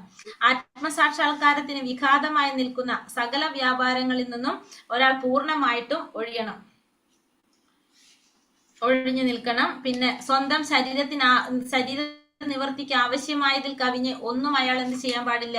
സ്വീകരിക്കാനായിട്ട് പാടില്ല. സ്ഥൂലമായ ഈ ഭൗതികമായ ശരീരമാണ് താനെന്നും തെറ്റിദ്ധരിക്കുകയോ ശരീരവുമായി ബന്ധപ്പെട്ടതെല്ലാം തൻ്റെതാണെന്ന് വിചാരിക്കുകയോ ചെയ്യരുത്. ഭൗതിക ശരീരത്തിൽ നിലനിൽക്കുന്ന കാലത്തോളം പുനർജന്മം, രോഗം, മരണം മുതലായ ഭൗതിക ക്ലേശങ്ങൾ ഒരാൾക്ക് അനുഭവിക്കേണ്ടി വരുമെന്ന് എല്ലായ്പ്പോഴും ഓർക്കേണ്ടതാണ്. ഭൗതിക ശരീരത്തിന്റെ ഇത്തരം ക്ലേശങ്ങൾ ഒഴിവാക്കാനുള്ള പദ്ധതി ആസൂത്രണം ചെയ്യുന്നത് കൊണ്ട് പ്രയോജനമില്ല. ആത്മീയ വ്യക്തിത്വം വീണ്ടെടുക്കാനുള്ള മാർഗം കണ്ടെത്തുകയാണ് ഏറ്റവും നല്ല ഉപായം. ആത്മീയ പുരോഗതിക്ക് ആവശ്യമായ ജീവിതാവശ്യങ്ങളിൽ കവിഞ്ഞ് ഒന്നിലും കൂടുതലായി ആസക്തി പുലർത്തരുത്. ശാസ്ത്രാനുശാസനങ്ങൾക്കധികമായി ഗൃഹപുത്ര കളത്രാദികളിൽ അത്യാസക്തി ഉണ്ടാകാൻ പാടില്ല. ഇഷ്ടാനിഷ്ടങ്ങളിൽ സന്തോഷിക്കുകയോ ദുഃഖിക്കുകയോ ചെയ്യരുത്. ഇത് കേവലം മനസ്സിനാൽ സൃഷ്ടിക്കപ്പെടുന്നതാണെന്ന് മനസ്സിലാക്കണം. പരമപുരുഷനായ കൃഷ്ണന്റെ അചഞ്ചലമായ ഭക്തനായി തീരുകയും അവിടുത്തെ ഭക്തിയുടെ സേവനത്തിൽ ശ്രദ്ധയുള്ളവനായി തീരുകയും വേണം. ആത്മീയ സംസ്കാരം വളരുന്നതിന് അനുകൂലമായ ശാന്തമായ ചുറ്റുപാടിലും ഏകാന്തതയിലും അഭിരുചിയും ഭക്തരല്ലാത്ത ജനങ്ങൾ തിങ്ങിപ്പാർക്കുന്ന സ്ഥലങ്ങളോട് വിപ്രതിപത്തിയും വേണം. ഈ ആത്മീയ ജ്ഞാനം അനശ്വരമാണെന്നും ഭൗതിക ജ്ഞാനം മരണത്തോടെ അവസാനിക്കുന്നതാണെന്നും ഗ്രഹിച്ച് ഒരുവൻ ഒരു ശാസ്ത്രജ്ഞനോ തത്വജ്ഞാനിയോ ആയി തീരുകയും ആത്മജ്ഞാനത്തിൽ ഗവേഷണം നടത്തുകയും വേണം. ഈ ഇതാണ് എന്ത് പറയുന്നത് ജ്ഞാനത്തെ കുറിച്ച്. അതായത് ഭഗവാൻ 13-ാമത്തെ അധ്യായത്തില് 8 മുതൽ 12 വരെയുള്ള ശ്ലോകത്തിൽ പറയുന്നതാണ്. ഇവിടെ പറയുന്നത് വിനയം, ഗർവില്ലായ്മ, അഹിംസ, ക്ഷമ, ലാളിത്യം, ഒരു യഥാർത്ഥ ആത്മീയ ഗുരുവിനെ സ്വീകരിക്കുക, ശുചിത്വം, സ്ഥൈര്യം, ആത്മസംയമനം, ഇന്ദ്രിയ വിഷയങ്ങളിൽ ആസക്തി, മിഥ്യാഹങ്കാരമില്ലായ്മ, ജനന മരണങ്ങൾ, വാർദ്ധക്യം, രോഗം എന്നീ പരിണാമങ്ങളുടെ ദുഃഖാത്മതയെ കുറിച്ചുള്ള ബോധം, വൈരാഗ്യം, മക്കൾ, ഭാര്യ, ഗൃഹം മുതലായവ നിന്നുള്ള മുക്തി, സുഖദുഃഖങ്ങളിൽ അക്ഷോഭ്യത, എന്നിൽ സ്ഥിരവും നിഷ്കളങ്കവുമായ ഭക്തി, ഏകാന്തമായ സ്ഥലത്ത് ജീവിക്കാനുള്ള ആഗ്രഹം, ആൾക്കൂട്ടത്തിൽ നിന്ന് വേറിട്ടു നിൽക്കൽ, ആത്മസാക്ഷാത്കാരത്തിന്റെ പ്രാധാന്യമറിയൽ, തത്വചിന്തയിലൂടെ നിരപേക്ഷ തത്വത്തെ കുറിച്ച് അന്വേഷിക്കുക, ഇവയെല്ലാം ജ്ഞാനമാണെന്നും ഇതല്ലാത്തതെല്ലാം അജ്ഞാനമാണെന്നും ഭഗവാൻ പ്രഖ്യാപിക്കുന്നു. ആ പറഞ്ഞതിന്റെ എക്സ്പ്ലനേഷൻ ആണ് ഞാനിപ്പോ വായിച്ചത്. നമ്മള് ഇതിൽ കൊടുത്തിരിക്കുന്നത് അതിൽ പോയിന്റ് ആയിട്ടാണ് ഭഗവത്ഗീതയിൽ കൊടുത്തിട്ടുണ്ടായിരുന്നത്. ഈശോപനിഷത്തില് അത് 18 പോയിന്റ് ആയിട്ടല്ലാതെ കുറച്ചും കൂടി വിവരിച്ചു തന്നിട്ടുണ്ട്. അതുകൊണ്ടാണ് അത് വായിച്ചത്. അപ്പൊ ഇത് ഒക്കെ ജ്ഞാനമാണ്. അപ്പൊ ഇവിടെ 10-ാമത്തെ മന്ത്രത്തിൽ പറയുന്നത് അതാണ്. കാരണം വിദ്യ എന്ന് പറഞ്ഞതാണ് ശരിയായ ജ്ഞാനം. അപ്പൊ ജ്ഞാനം എന്ന് പറയുന്നത് ഇത്രയും കാര്യങ്ങളിൽ ഉൾപ്പെടുന്നതാണെങ്കിൽ അത് ജ്ഞാനമാണ്. അതല്ലാത്തതെല്ലാം എന്താണ്? അജ്ഞാനമാണെന്നാണ് അപ്പൊ എന്ത് പറയുന്നത്. അപ്പൊ ഭൗതികമായ അറിവെന്ന് പറഞ്ഞ എന്താണ്? അത് അജ്ഞാനമാണ്. കാരണം ഈ പറഞ്ഞ കാര്യങ്ങളെല്ലാം നമുക്ക് എന്തിൽ കിട്ടുന്നത്? ഭൗതികമായ ജ്ഞാനം എന്നുകൊണ്ട് ഉദ്ദേശിക്കുന്നത്. അപ്പൊ ഇവിടെ 10-ാമത്തെ മന്ത്രത്തിൽ പറയുന്നത് വിദ്യ അവിദ്യ എന്ന് പറയുന്നത് 10-ാമത്തെ മന്ത്രപ്രകാരം വിദ്യ എന്ന് പറഞ്ഞാൽ എന്താണ്? ശരിയായ അറിവ്, ഭഗവാനെ കുറിച്ചുള്ള അറിവ്. അത് നമ്മൾ എന്തിലേക്ക് കൊണ്ടുപോകും? നമുക്ക് അതുകൊണ്ട് കിട്ടുന്ന ഒരു ഫലം പിന്നെ അവിദ്യ പറഞ്ഞു എന്തെങ്കിലും. അവിദ്യ എന്ന് പറഞ്ഞാല് ഭൗതികമായ അറിവ്, ഭൗതിക ഇത് രണ്ട് ഫലമാണ് കിട്ടുന്നത്. കാരണം രണ്ടിനും നമുക്ക് എങ്ങനെയാണ് പറഞ്ഞത്? ഒന്നിനും ഒരു ഫലം, മറ്റേതിന് വേറെ ഒരു ഫലമാണെന്ന്. അത് ആരിൽ നിന്ന് നമുക്ക് മനസ്സിലാക്കാൻ സാധിച്ചു? ധീരന്മാരിൽ നിന്ന്. അതായത് ശരിയായ ജ്ഞാനം നേടിയ പരമ്പരയിൽ വന്ന ഗുരുക്കന്മാരിൽ നിന്ന് നമുക്ക് മനസ്സിലാക്കിയിട്ടുണ്ട്. അവരിൽ നിന്നും അവർ വ്യാഖ്യാനിച്ചിട്ടുണ്ട് എന്നുള്ളതാണ് 10-ാമത്തെ മന്ത്രത്തില് പറയുന്നത്. അപ്പോൾ 9ഉം 10ഉം മന്ത്രത്തിലെ വ്യത്യാസം. 9-ാമത്തെ മന്ത്രത്തിൽ വിദ്യ എന്ന് പറയുന്നത് തെറ്റായ ആധ്യാത്മിക ജ്ഞാനം, അവിദ്യ എന്ന് പറഞ്ഞ ഭൗതിക ജ്ഞാനം. അത് രണ്ടും നമ്മൾ എന്തിലേക്ക് കൊണ്ടുപോകും? അന്ധകാരത്തിലേക്ക് കൊണ്ടുപോകും. 10-ാമത്തെ മന്ത്രപ്രകാരം വിദ്യ എന്ന് പറയുന്നത് ശരിയായ ആധ്യാത്മിക ജ്ഞാനം, ഭഗവാനെ കുറിച്ചുള്ള ജ്ഞാനം. അവിദ്യ എന്ന് പറയുന്നത് ഭൗതിക ജ്ഞാനം. അപ്പൊ രണ്ടിനും 2 ഫലമാണ് കിട്ടുക. കാരണം ഒന്ന് നമ്മൾ അന്ധകാരത്തിലേക്ക് കൊണ്ടുപോകും, ഒന്ന് നമ്മളെ എവിടേക്ക് കൊണ്ടുപോകും? പ്രകാശത്തിലേക്ക്, അതായത് ഭഗവാന്റെ ധാമത്തിലേക്ക് കൊണ്ടുപോകും. അപ്പൊ അതുകൊണ്ട് രണ്ടിനും 2 ഫലമാണെന്ന് ആരിൽ നിന്നാണ് മനസ്സിലാക്കിയത്? ധീരന്മാരിൽ നിന്നും കേട്ടിട്ടുണ്ട്, മനസ്സിലാക്കിയിട്ടുണ്ട് എന്നുള്ളതാണ് 10-ാമത്തെ മന്ത്രത്തിൽ പറയുന്നത്. മനസ്സിലായി ഇപ്പൊ രണ്ടിന്റെ വ്യത്യാസം? മനസ്സിലായി. സംശയമുണ്ടോ? ഓക്കെ. ഇനി മൂന്നാമത്തത് പറയുന്നത് രണ്ടും അറിയണം. നമ്മൾ വിദ്യയെ കുറിച്ചും അറിയണം, അവിദ്യയെ കുറിച്ചും അറിയണം. അതാണ് 3-ാമത്തെ മന്ത്രത്തിൽ. അതായത് 11-ാമത്തെ മന്ത്രപ്രകാരം പറയുന്നത് നമ്മൾ എന്ത് വേണം? വിദ്യയെ കുറിച്ചും അറിയണം, അവിദ്യയെ കുറിച്ചും അറിയണം. എങ്കിൽ മാത്രമേ നമുക്ക് ഏതാണ് ശരി എന്നുള്ള തിരഞ്ഞെടുക്കാൻ പറ്റുള്ളൂ. രണ്ടും അറിഞ്ഞാലാണ് ശരിയായ ലക്ഷ്യത്തിലേക്ക് നമുക്ക് എത്താൻ പറ്റുള്ളൂ. അപ്പൊ അതുകൊണ്ട് ഇവിടെ പറയുന്നു 11-ാമത്തെ മന്ത്രത്തിൽ പറയുന്നു, ശ്രീ രാധാ ഗോവിന്ദിക്ക് ജയ്, ശ്രീല പ്രഭുപാദിക്ക് ജയ്. വിദ്യാം ചയസ്തദ്വേദോഭയം സഹ അവിദ്യയാ മൃത്യും തീർത്വാ വിദ്യായാമൃതമശ്നുതേ. വിദ്യാം ചയസ്തദ്വേദോഭയം സഹ അവിദ്യയാ മൃത്യും തീർത്വാ വിദ്യായാമൃതമശ്നുതേ. വിദ്യാം ചയസ്തദ്വേദോഭയം സഹ അവിദ്യയാ മൃത്യും തീർത്വാ വിദ്യായാമൃതമശ്നുതേ. ഇവിടെ എന്താ പറഞ്ഞത്? അജ്ഞാനത്തിന്റെയും ജ്ഞാനത്തിന്റെയും പ്രക്രിയകൾ ഒരേ സമയം അറിയുന്നവന് മാത്രമേ ജനന മരണ ചക്രത്തെ അതിക്രമിച്ച് അമൃതത്വം ആസ്വദിക്കാനാവൂ. അപ്പോ 3-ാമത്തെ മന്ത്രപ്രകാരം നമുക്ക് എന്തറിയണം? വിദ്യയെ കുറിച്ചും അറിയണം, അവിദ്യയെ കുറിച്ചും അറിയണം. എങ്കിൽ മാത്രമേ നമുക്ക് എന്ത് തെരഞ്ഞെടുക്കാൻ പറ്റുള്ളൂ? വിദ്യ തെരഞ്ഞെടുക്കാനായിട്ട് സാധിക്കുള്ളൂ. അപ്പൊ നമുക്ക് രണ്ടും അറിഞ്ഞാൽ മാത്രമേ നമുക്ക് ഈ ജനന മരണ ചക്രത്തിൽ നിന്ന് അതിക്രമിച്ച് അമൃതത്വം ആസ്വദിക്കാൻ സാധിക്കുള്ളൂ എന്നുള്ളതാണ് 3-ാമത്തെ, അതായത് 11-ാമത്തെ മന്ത്രത്തിൽ പറയുന്നത്. അപ്പൊ വിദ്യയെ കുറിച്ചും അറിയണം, അവിദ്യയെ കുറിച്ചും അറിയണം. ജ്ഞാനത്തിന്റെയും അജ്ഞാനത്തിന്റെയും പ്രക്രിയകൾ ഒരേ സമയം അറിയുന്നവന് മാത്രമാണ് ഈ ജനന മരണ ചക്രത്തിൽ നിന്ന് അതിക്രമിച്ച് അമൃതത്വം ആസ്വദിക്കാനായിട്ട് സാധിക്കുള്ളൂ എന്നുള്ളതാണ് 11-ാമത്തെ മന്ത്രപ്രകാരം പറയുന്നത്. അപ്പൊ രണ്ടും അറിയണം നമുക്ക്. വിദ്യയും അവിദ്യയും രണ്ടും മനസ്സിലായാലാണ് നമുക്ക് എന്ത് തിരഞ്ഞെടുക്കാൻ സാധിക്കുന്നത്? വിദ്യ തിരഞ്ഞെടുക്കാൻ നമുക്ക് സാധിക്കുന്നത്. അതാണ് മൂന്നാമത്തെ മന്ത്രത്തില്, അതായത് 11ാമത്തെ മന്ത്രപ്രകാരം പറയുന്നത്. ജീവിതത്തെക്കുറിച്ചുള്ള സമതുലിതമായ വീക്ഷണം. നാം വിദ്യയുടെ പ്രക്രിയയിൽ ഏർപ്പെട്ടിരിക്കണമെന്ന് ലോകത്തിന്റെ ദുരിതങ്ങൾ നമ്മെ ഓർമ്മിപ്പിക്കുന്നു. അപ്പൊ നമ്മൾ എപ്പോഴും എന്തിലാണ് ഏർപ്പെടേണ്ടത്? വിദ്യയുടെ പ്രക്രിയയിലാണ് നമ്മൾ ഏർപ്പെടേണ്ടത്. കാരണം നമുക്ക് എത്തേണ്ടത് എവിടേക്കാണ്? ഈ ജനന മരണ ചക്രത്തിൽ നിന്ന് മറികടന്ന് അമൃതത്വം ആസ്വദിക്കണമെങ്കിൽ നമുക്ക് എന്ത് വേണം? ഭഗവാനെ കുറിച്ച് നമുക്ക് അറിയാൻ സാധിക്കണം. അതുകൊണ്ട് വിദ്യയുടെ പ്രക്രിയയിലായിരിക്കണം നമ്മൾ ഏർപ്പെടേണ്ടത്. പോസിറ്റീവ്, അതായത് നേരിട്ടുള്ള അറിവ് അല്ലെങ്കിൽ പരോക്ഷമായ അറിവ് എന്നിവ രണ്ടും ഉണ്ടായിരിക്കണം. അപ്പൊ നമുക്ക് എന്ത് വേണം? രണ്ടും അറിവും നമുക്ക് വേണം. വിദ്യയും അറിയണം, അവിദ്യയും അറിയണം. ഉദാഹരണത്തിന്, ജീവിതം മോശമാണെന്ന് നിങ്ങൾ കരുതുന്നെങ്കിൽ നിങ്ങൾ അതിനെ നിരാകരിക്കാൻ തുടങ്ങുകയും ഒരു അവ്യക്തിഗതവാദിയായി മാറുകയും ചെയ്യും. അപ്പൊ ജീവിതം മോശമാണെന്ന് നിങ്ങൾ കരുതുന്നുവെങ്കിൽ നിങ്ങൾ അതിനെ നിരാകരിക്കാൻ തുടങ്ങുകയും ഒരു അവ്യക്തിഗതവാദിയായി മാറുകയും ചെയ്യും. ജീവിതം വളരെ നല്ലതാണെങ്കിൽ നിങ്ങൾ അതിനെ കുറച്ച് കൃഷ്ണനെ ചേർക്കുകയാണെങ്കിൽ നിങ്ങൾ ഒരു സഹജീയനായി അവസാനിക്കും. കൃഷ്ണനെ ഭൗതികമായ രീതിയിൽ വില കുറഞ്ഞ രീതിയിൽ എടുക്കും, സ്വയം ആസ്വദിക്കാൻ വേണ്ടി മാത്രം.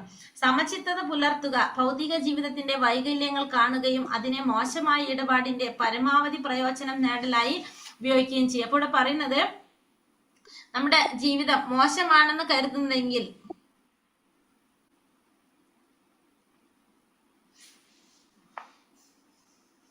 ഇവിടെ പറയുന്നത്, നമ്മുടെ ജീവിതം മോശമാണെന്ന് കരുതുന്നുവെങ്കിൽ നിങ്ങൾ അതിനെ നിരാകരിക്കാൻ തുടങ്ങുകയും ഒരു അവ്യക്തിഗതവാദിയായി മാറുകയും ചെയ്യും. നമ്മുടെ ജീവിതം മോശമാണെങ്കിൽ നമ്മൾ എന്ത് ചെയ്യും? നമ്മൾ അതിനെ മോശമായിട്ട് കരുതുകയാണെങ്കിൽ നമ്മൾ അതിനെന്ത് ചെയ്യും? നിരാകരിക്കുന്നു മാത്രമല്ല, നമ്മളൊരു അവ്യക്തിഗതവാദിയായിട്ട് നമ്മൾ മാറുകയും ചെയ്യും. നമ്മൾ ജീവിതം നല്ലതാണെങ്കിലോ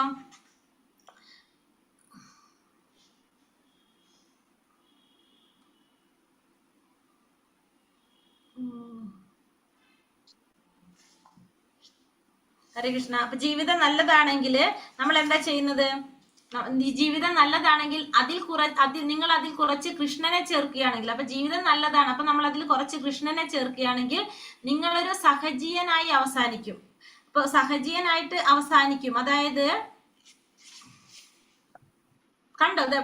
ബുക്കുള്ളവർ നോക്കിയത് എവിടെയാന്ന് കണ്ടോ? എവിടെയാ Mataji? Page number 70 page number 63 ആയിരിക്കും അല്ലെ? 73 11 ഈ ഭാഗം എവിടെയാന്ന് കണ്ടോ? 11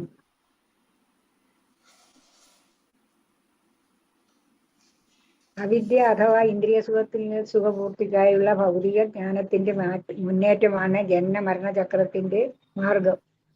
അല്ല, അതെല്ലാം ചോദിച്ചിട്ട് നമ്മൾ ഈ പറഞ്ഞ സെന്റൻസ് എവിടെയാന്ന് കണ്ടോ മാതാജി? ഏത് സെന്റൻസാ മാതാജി?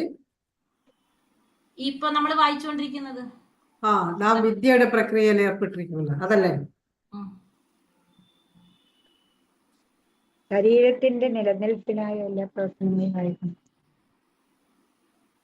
കണ്ടിട്ടില്ല നിങ്ങൾ? ഓക്കെ, ഞാൻ എഴുതിക്കൊണ്ടിരുന്നോണ്ട് കണ്ടില്ല.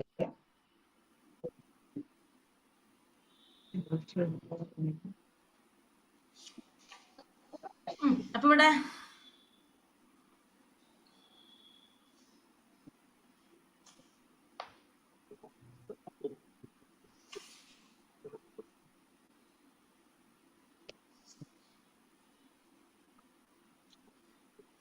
പറയുന്നു, ജീവിതം വളരെ നല്ലതാണെങ്കിൽ നിങ്ങൾ എന്ത് ചെയ്യും?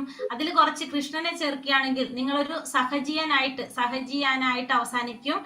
കൃഷ്ണനെ ഭൗതികമായ രീതിയിൽ വില കുറഞ്ഞ രീതിയിൽ എടുക്കും, സ്വയം ആസ്വദിക്കാൻ വേണ്ടി. അപ്പൊ സഹജിയാസ് എന്ന് പറയുന്നത് എങ്ങനെയാണ്? നമ്മുടെ രീതിയിൽ, നമ്മുടെ ഇഷ്ടത്തിന് നമ്മൾ എന്ത് ചെയ്യണം? നമ്മുടേതായ രീതിയിൽ ആക്കി തീർക്കുക. നമ്മൾ നമ്മുടേതായ രീതിയിൽ വ്യാഖ്യാനങ്ങളൊക്കെ ചെയ്ത് അങ്ങനെയുള്ളവരെയാണ് നമ്മൾ എന്ത് പറയുന്നത്?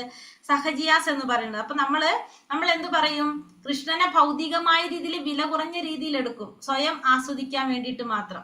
എന്നാണ് പറഞ്ഞത്. അപ്പൊ നമ്മള് ഭൗതികമായ രീതിയിൽ നമ്മൾക്ക് സ്വയം ആസ്വദിക്കേണ്ട രീതിയിലാണ് നമ്മൾ അതിനെന്ത് കൊണ്ടുവരിക, നമ്മളെ രീതിയിലേക്ക് കൊണ്ടുവരിക. എങ്ങനെയാണെങ്കിൽ നമ്മളെ ജീവിതം വളരെ നല്ലതാണ്, അതായത് നന്നായിട്ട് നമ്മൾ ജീവിച്ചു പോകുകയാണെങ്കിൽ നമുക്ക് അവിടെ ആരെക്കുറിച്ച് ചിന്ത വരുന്നില്ല. നമ്മള് ഭഗവാനെ നമ്മുടേതായ രീതിയിൽ നമ്മൾ വ്യാഖ്യാനിച്ചെടുക്കുക ചെയ്യുന്നത്. അത് അവിടെ വേറെ എന്തെങ്കിലും ഉദ്ദേശിക്കുന്നുണ്ടോ എന്നുള്ളത് മനസ്സിലാക്കാനായിട്ട് എവിടെയാണെന്ന് മനസ്സിലാക്കുന്നില്ല. അടുത്തത് സമചിത്തത പുലർത്തുക. ഭൗതിക ജീവിതത്തിന്റെ വൈകല്യങ്ങൾ കാണുകയും അതിനെ മോശമായ ഇടപാടിന്റെ പരമാവധി പ്രയോജനം നേടൽ ആയി ഉപയോഗപ്പെടുത്തുകയും ചെയ്യുക. അപ്പൊ ഇവിടെ മൂന്നാമത്തിൽ പറഞ്ഞതാണ് സമചിത്തത പുലർത്തുക. അപ്പൊ ഭൗതിക ജീവിതത്തിന്റെ വൈകല്യങ്ങൾ കാണുകയും അതിനെ മോശമായ ഇടപാടിന്റെ അല്ലെങ്കിൽ പരമാവധി പ്രയോജനം നേടലായിട്ട് ഉപയോഗിക്കുകയും ചെയ്യുക.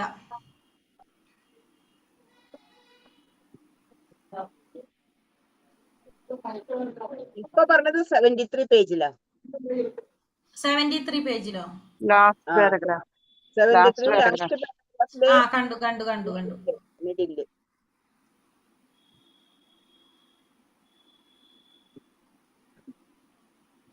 അപ്പൊ അതിന് മുന്നത്തേലായിരിക്കും അതുണ്ടാവുക. ശരീരത്തിന്റെ നിലനിൽപ്പിന് ആവശ്യമായ എല്ലാ പ്രവർത്തനങ്ങളും മതിയാക്കണമെന്നുള്ള അതിന്റെ അർത്ഥം പ്രവർത്തികൾ നിർത്തുക എന്ന പ്രശ്നമേ ഉദിക്കുന്നില്ല. ജരാബാധയിൽ നിന്ന് മോചിതനാകാൻ ശ്രമിക്കുമ്പോൾ ഒരുവന്റെ കൃഷ്ണനെ ചേർക്കണം എന്നുള്ളത് ഇതില് കാണുന്നില്ല. അതാണ് ഞാനത് ശ്രദ്ധിച്ചത്. അങ്ങനെ ഒരു സെന്റൻസ് വരുമ്പോ അതിന്റെ എന്തെങ്കിലും കാരണം വേണ്ടത്. അതെവിടെയാന്ന് നോക്കിയാൽ ഇത്തിരി കൂടി ആത്മീയജ്ഞാനത്തിന്റെയും പരമാവധി ആത്മീയമാണ് ശ്രീ ഈശോവിനേഷത്തിലേക്ക് നയിക്കുന്ന ഒരു പാകത്തുണ്ട് പിന്തുടരുതെന്ന് താക്കീത് ചെയ്യുന്നു. ജരാബാധിതരുടെ കാര്യം, അതായത് നമുക്ക് ഈ മൂന്നാമത്തെ മന്ത്രപ്രകാരം നമുക്ക് എന്താ മനസ്സിലാകേണ്ടത്? നമുക്ക് ഇത്രയും നമുക്ക് അറിയേണ്ടത് നമ്മള് ജീവിതത്തെ കുറിച്ചുള്ള സമതുലിതമായ വീക്ഷണം അതാണ് പറയുന്നത്. അപ്പൊ നമ്മളിവിടെ എന്ത് മനസ്സിലാക്കുക? രണ്ടും നമ്മൾ പറഞ്ഞു, രണ്ടിനെ കുറിച്ച് നമുക്ക് അറിഞ്ഞാൽ മാത്രമാണ്, വിദ്യയെ കുറിച്ചും അവിദ്യയെ കുറിച്ചും അറിഞ്ഞാൽ മാത്രമാണ് നമുക്ക് എന്ത് തെരഞ്ഞെടുക്കാൻ സാധിക്കുന്നത്? ശരിയായ വഴി നമുക്ക് തെരഞ്ഞെടുക്കാനായിട്ട് സാധിക്കുന്നത്. കാരണം നമ്മുടെ ആ മനുഷ്യന്റെ ജന്മം എന്ന് പറയുന്നത് എന്താണ്? ആത്മീയ ജ്ഞാനം നേടാ, ഭഗവാനെ കുറിച്ച് ആത്മീയ ജ്ഞാനം നേടി ആ പരമമായ ലക്ഷ്യത്തിലേക്ക് എത്താന്നുള്ളതാണ് നമ്മുടെ ഈ ഒരു മനുഷ്യജന്മത്തിന്റെ പ്രത്യേകത തന്നെ. അപ്പൊ അതുകൊണ്ട് നമ്മൾ എന്ത് വേണം? ശരിയായ അറിവ് നമ്മൾ നേടാനായിട്ട് ശ്രമിക്കണം. അതാണ് നമുക്ക് അറിയേണ്ടത്. അപ്പൊ നമ്മുടെ ലക്ഷ്യം എന്ന് പറയുന്നത്, മനുഷ്യ ജീവിതത്തിന്റെ ലക്ഷ്യം എന്ന് പറയുന്നത് നമ്മുടെ ഇന്ദ്രിയാസ്വാദനല്ല, മറിച്ച് നമുക്ക് എന്താ വേണ്ടത്? ഭഗവാനെ കുറിച്ച് മനസ്സിലാക്കി ആ ഭഗവത് ധാമത്തിലേക്ക് എത്താം. നമ്മുടെ ലക്ഷ്യം, പരമമായ ധർമ്മം എന്ന് പറയുന്നത് ഭഗവാന്റെ സേവനമാണെന്ന് മനസ്സിലാക്കിക്കൊണ്ട് അതിലേക്ക് കടക്കാന്നുള്ളതാണ് ശരിയായ ജ്ഞാനം. അതല്ലാത്തതെല്ലാം എന്താണ്? അജ്ഞാനമാണെന്നുള്ളത് നമുക്ക് കഴിഞ്ഞ മന്ത്രത്തിൽ പറയാം. അപ്പൊ രണ്ടും നമുക്ക് അറിഞ്ഞാലാണ്, ജ്ഞാനത്തെക്കുറിച്ചും അജ്ഞാനത്തെക്കുറിച്ചും നമുക്ക് മനസ്സിലാക്കിയാൽ മാത്രമാണ് നമുക്ക് എവിടേക്ക് കടക്കാൻ സാധിക്കുന്നത്? ശരിയായ പാതയിലേക്ക് നമുക്ക് കടക്കാനായിട്ട് സാധിക്കുന്നത്.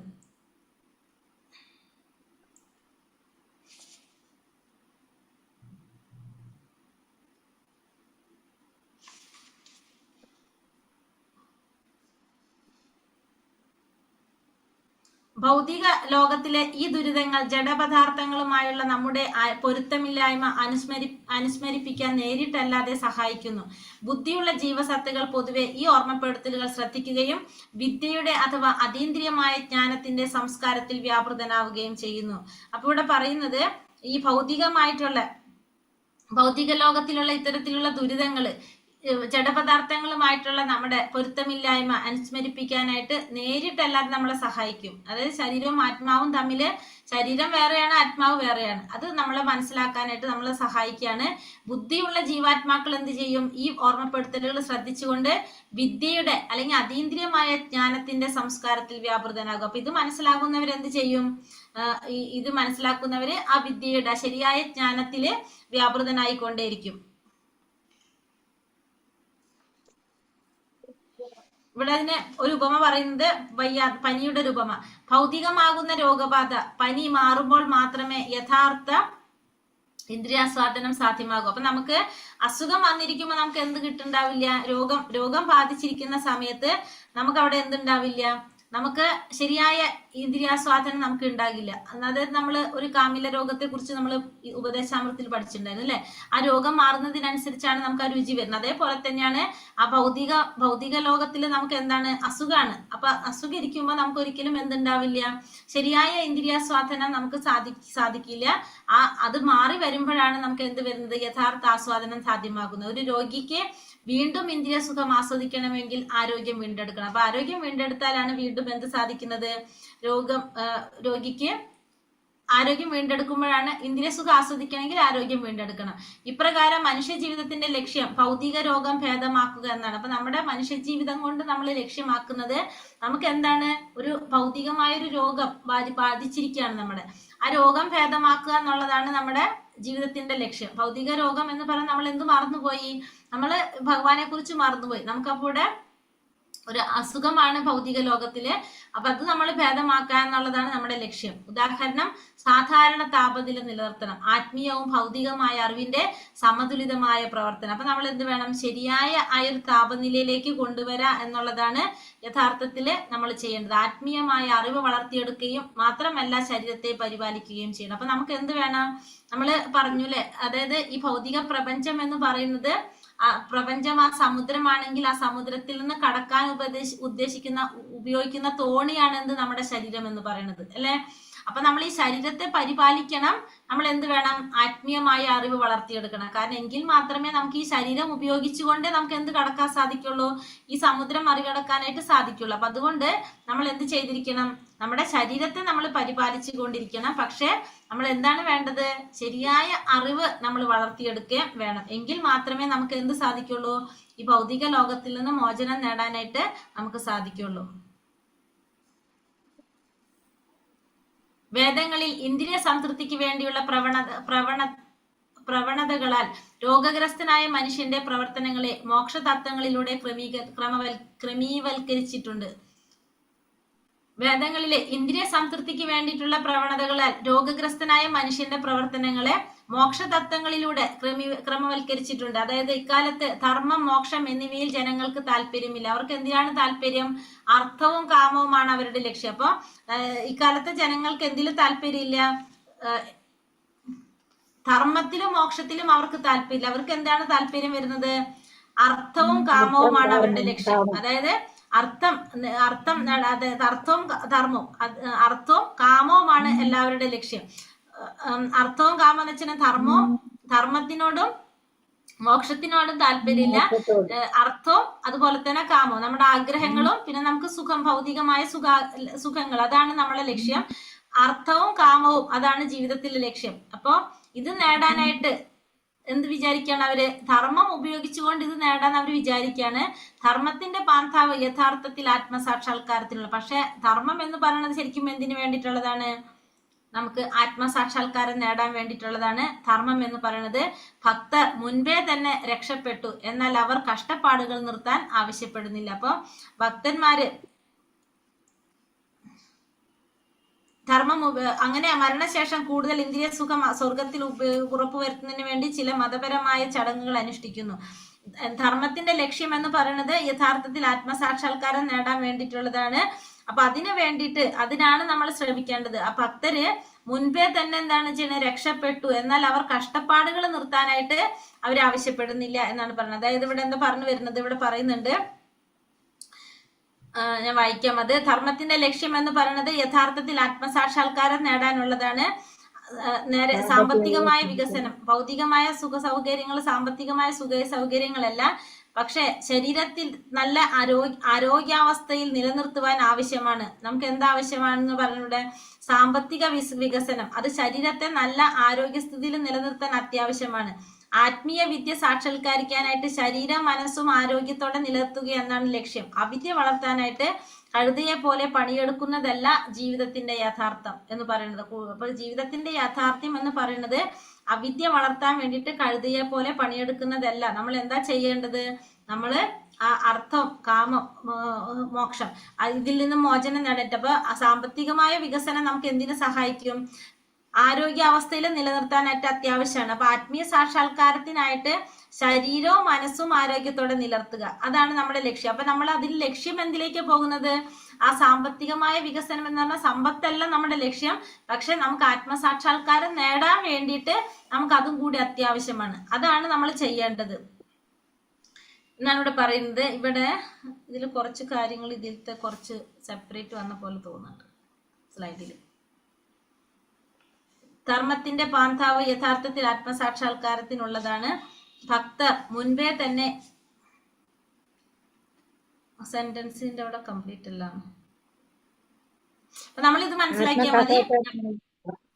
സാമ്പത്തിക വികസന ശരീരത്തെ നല്ല ആരോഗ്യസ്ഥിതിയിൽ നിലനിർത്തുവാൻ ആവശ്യമാണ്. ആത്മീയ വിദ്യ സാക്ഷാത്കരിക്കാനായി ശരീരവും മനസ്സും ആരോഗ്യത്തോടെ നിലനിർത്തുക എന്നത് ലക്ഷ്യം.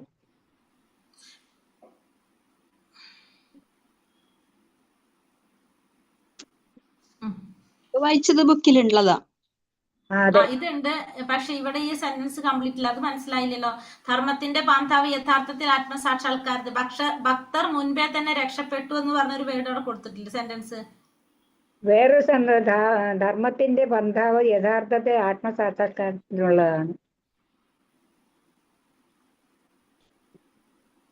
ധർമ്മത്തിന്റെ പന്ഥാവ് കഷ്ടപ്പാടുകൾ എന്നാൽ അവർ കഷ്ടപ്പാടുകൾ നിർത്താൻ ആവശ്യപ്പെടുന്നില്ല. അപ്പൊ നമുക്കിവിടെ മനസ്സിലാക്കേണ്ടത് ഇത് തന്നെയാണ്. നമുക്ക് എന്താ പറഞ്ഞ ധർമ്മം അർത്ഥ കാമ മോക്ഷത്തില് നമ്മൾ എന്തിനാ കൂടുതൽ പ്രാധാന്യം കൊടുക്കുന്ന പറഞ്ഞ ധർമ്മവും അർത്ഥത്തിനും താല്പര്യമില്ല, കാമവും പിന്നെ അതുപോലെ തന്നെ അർത്ഥവുമാണ്. ധർമ്മവും മോക്ഷവും താല്പര്യമില്ല, അർത്ഥവും കാമമാണ് ലക്ഷ്യം. ഇത് നേടാനായിട്ട് ധർമ്മം ഉപയോഗിക്കാന്നാണ് കരുതുന്നത്. പക്ഷെ നമ്മൾ എന്താണ് ഇവിടെ പറയുന്നത്? ഇതെല്ലാം ധർമ്മത്തിന്റെ ലക്ഷ്യം എന്ന് പറയുന്നത് ആത്മസാക്ഷാത്കാരത്തിനുള്ളതാണ്. പിന്നെ സാമ്പത്തിക വികസനം നമുക്ക് എന്തിനു വേണ്ടി പ്രയോജനപ്പെടുത്താം? ശരീരം ആരോഗ്യപരമായിട്ട് നിലനിർത്താൻ വേണ്ടിയിട്ട് നമുക്ക് പ്രയോജനപ്പെടുത്താം. കാരണം ആത്മീയ വിദ്യ സാക്ഷാത്കരിക്കാനായിട്ട് ശരീരവും മനസ്സും ആരോഗ്യത്തോടെ നിലർത്തുക എന്നുള്ളതായിരിക്കണം ലക്ഷ്യം. അപ്പൊ നമ്മൾ അവിടെയും അതിനു വേണ്ടി നമ്മൾ ആഗ്രഹിക്കുന്ന എന്തിനു വേണ്ടിയിട്ടാണ്? ആ ശരീരം നിലനിർത്തി ആത്മസാക്ഷാത്കാരത്തിൽ എത്താൻ വേണ്ടിയിട്ട്. അല്ലാതെ എന്തെല്ലാം അവിദ്യ വളർത്താനായിട്ട് കഴുതിയെ പോലെ പണിയെടുക്കുന്നതല്ല ജീവിതത്തിന്റെ ലക്ഷ്യം എന്നാണ് ഇവിടെ പറയുന്നത്.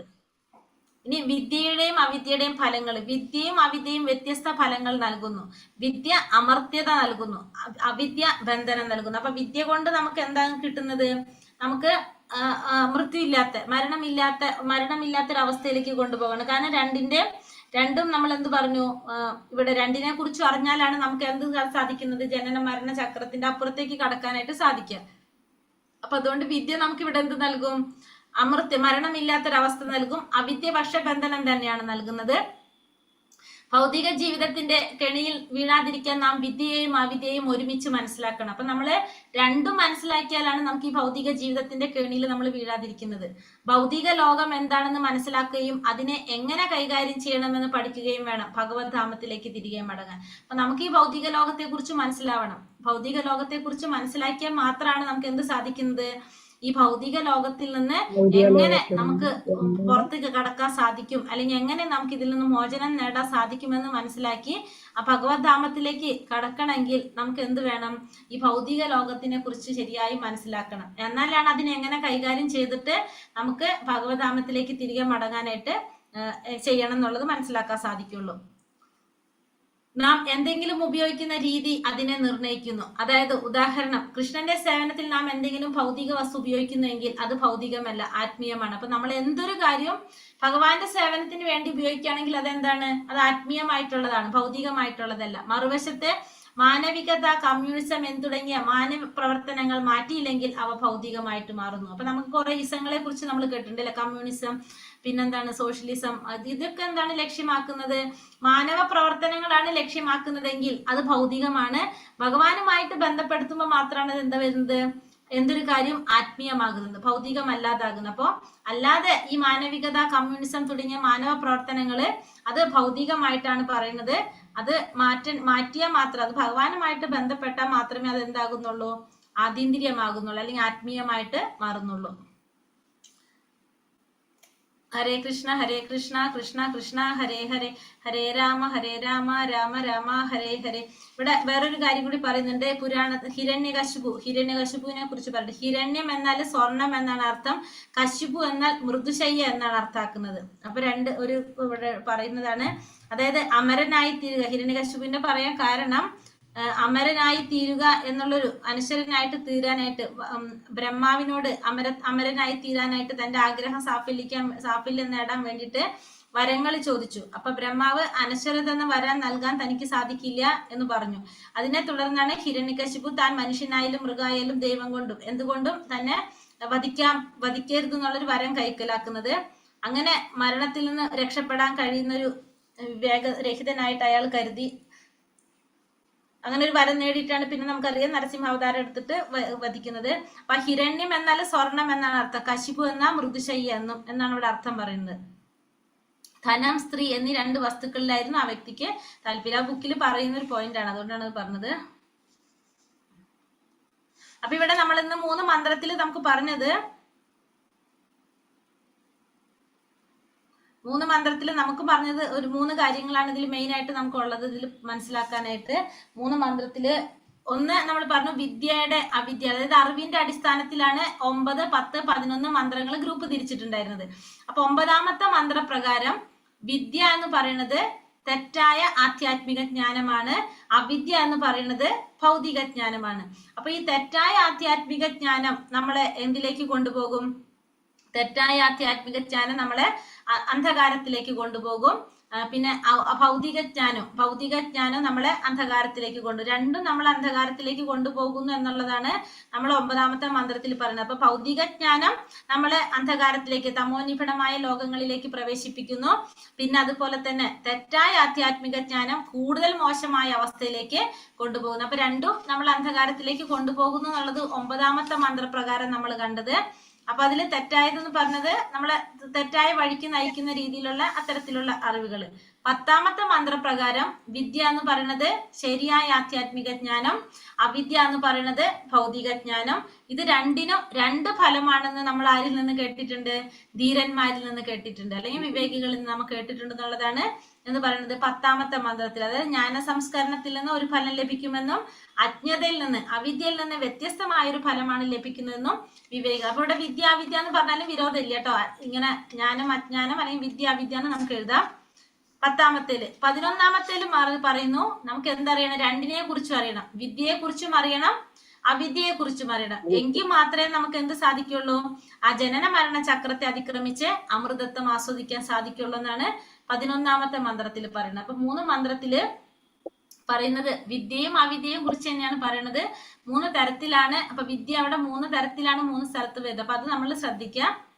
ഇത് പഠിച്ചാല് അടുത്ത 3 മന്ത്രം നമുക്ക് ഈസിയാണ്. ഇതിന്റെ തന്നെയാണ് അടുത്തത് വരുന്നത് കേട്ടോ. അടുത്ത 3 എണ്ണം ഇതേപോലെ തന്നെ. ഇതിൽ ഒരു സ്ലൈഡിൽ ജസ്റ്റ് ഒന്ന് വിട്ടത് ഞാനത് നോക്കിയിട്ട് പറഞ്ഞുതരാം കേട്ടോ. ഈ ബുക്കിൽ ഞാൻ കണ്ടില്ല, അപ്പൊ അത് ആവശ്യമുള്ളതാണെന്ന് എനിക്കൊരു സംശയം. ബുക്കിൽ ഇല്ലാത്തത് നമുക്ക് നോക്കണ്ട, സ്ലൈഡിൽ വന്നിരിക്കുന്ന ബുക്കിലുള്ളത് മാത്രം നമ്മൾ നോക്കിയാൽ മതിയല്ലോ.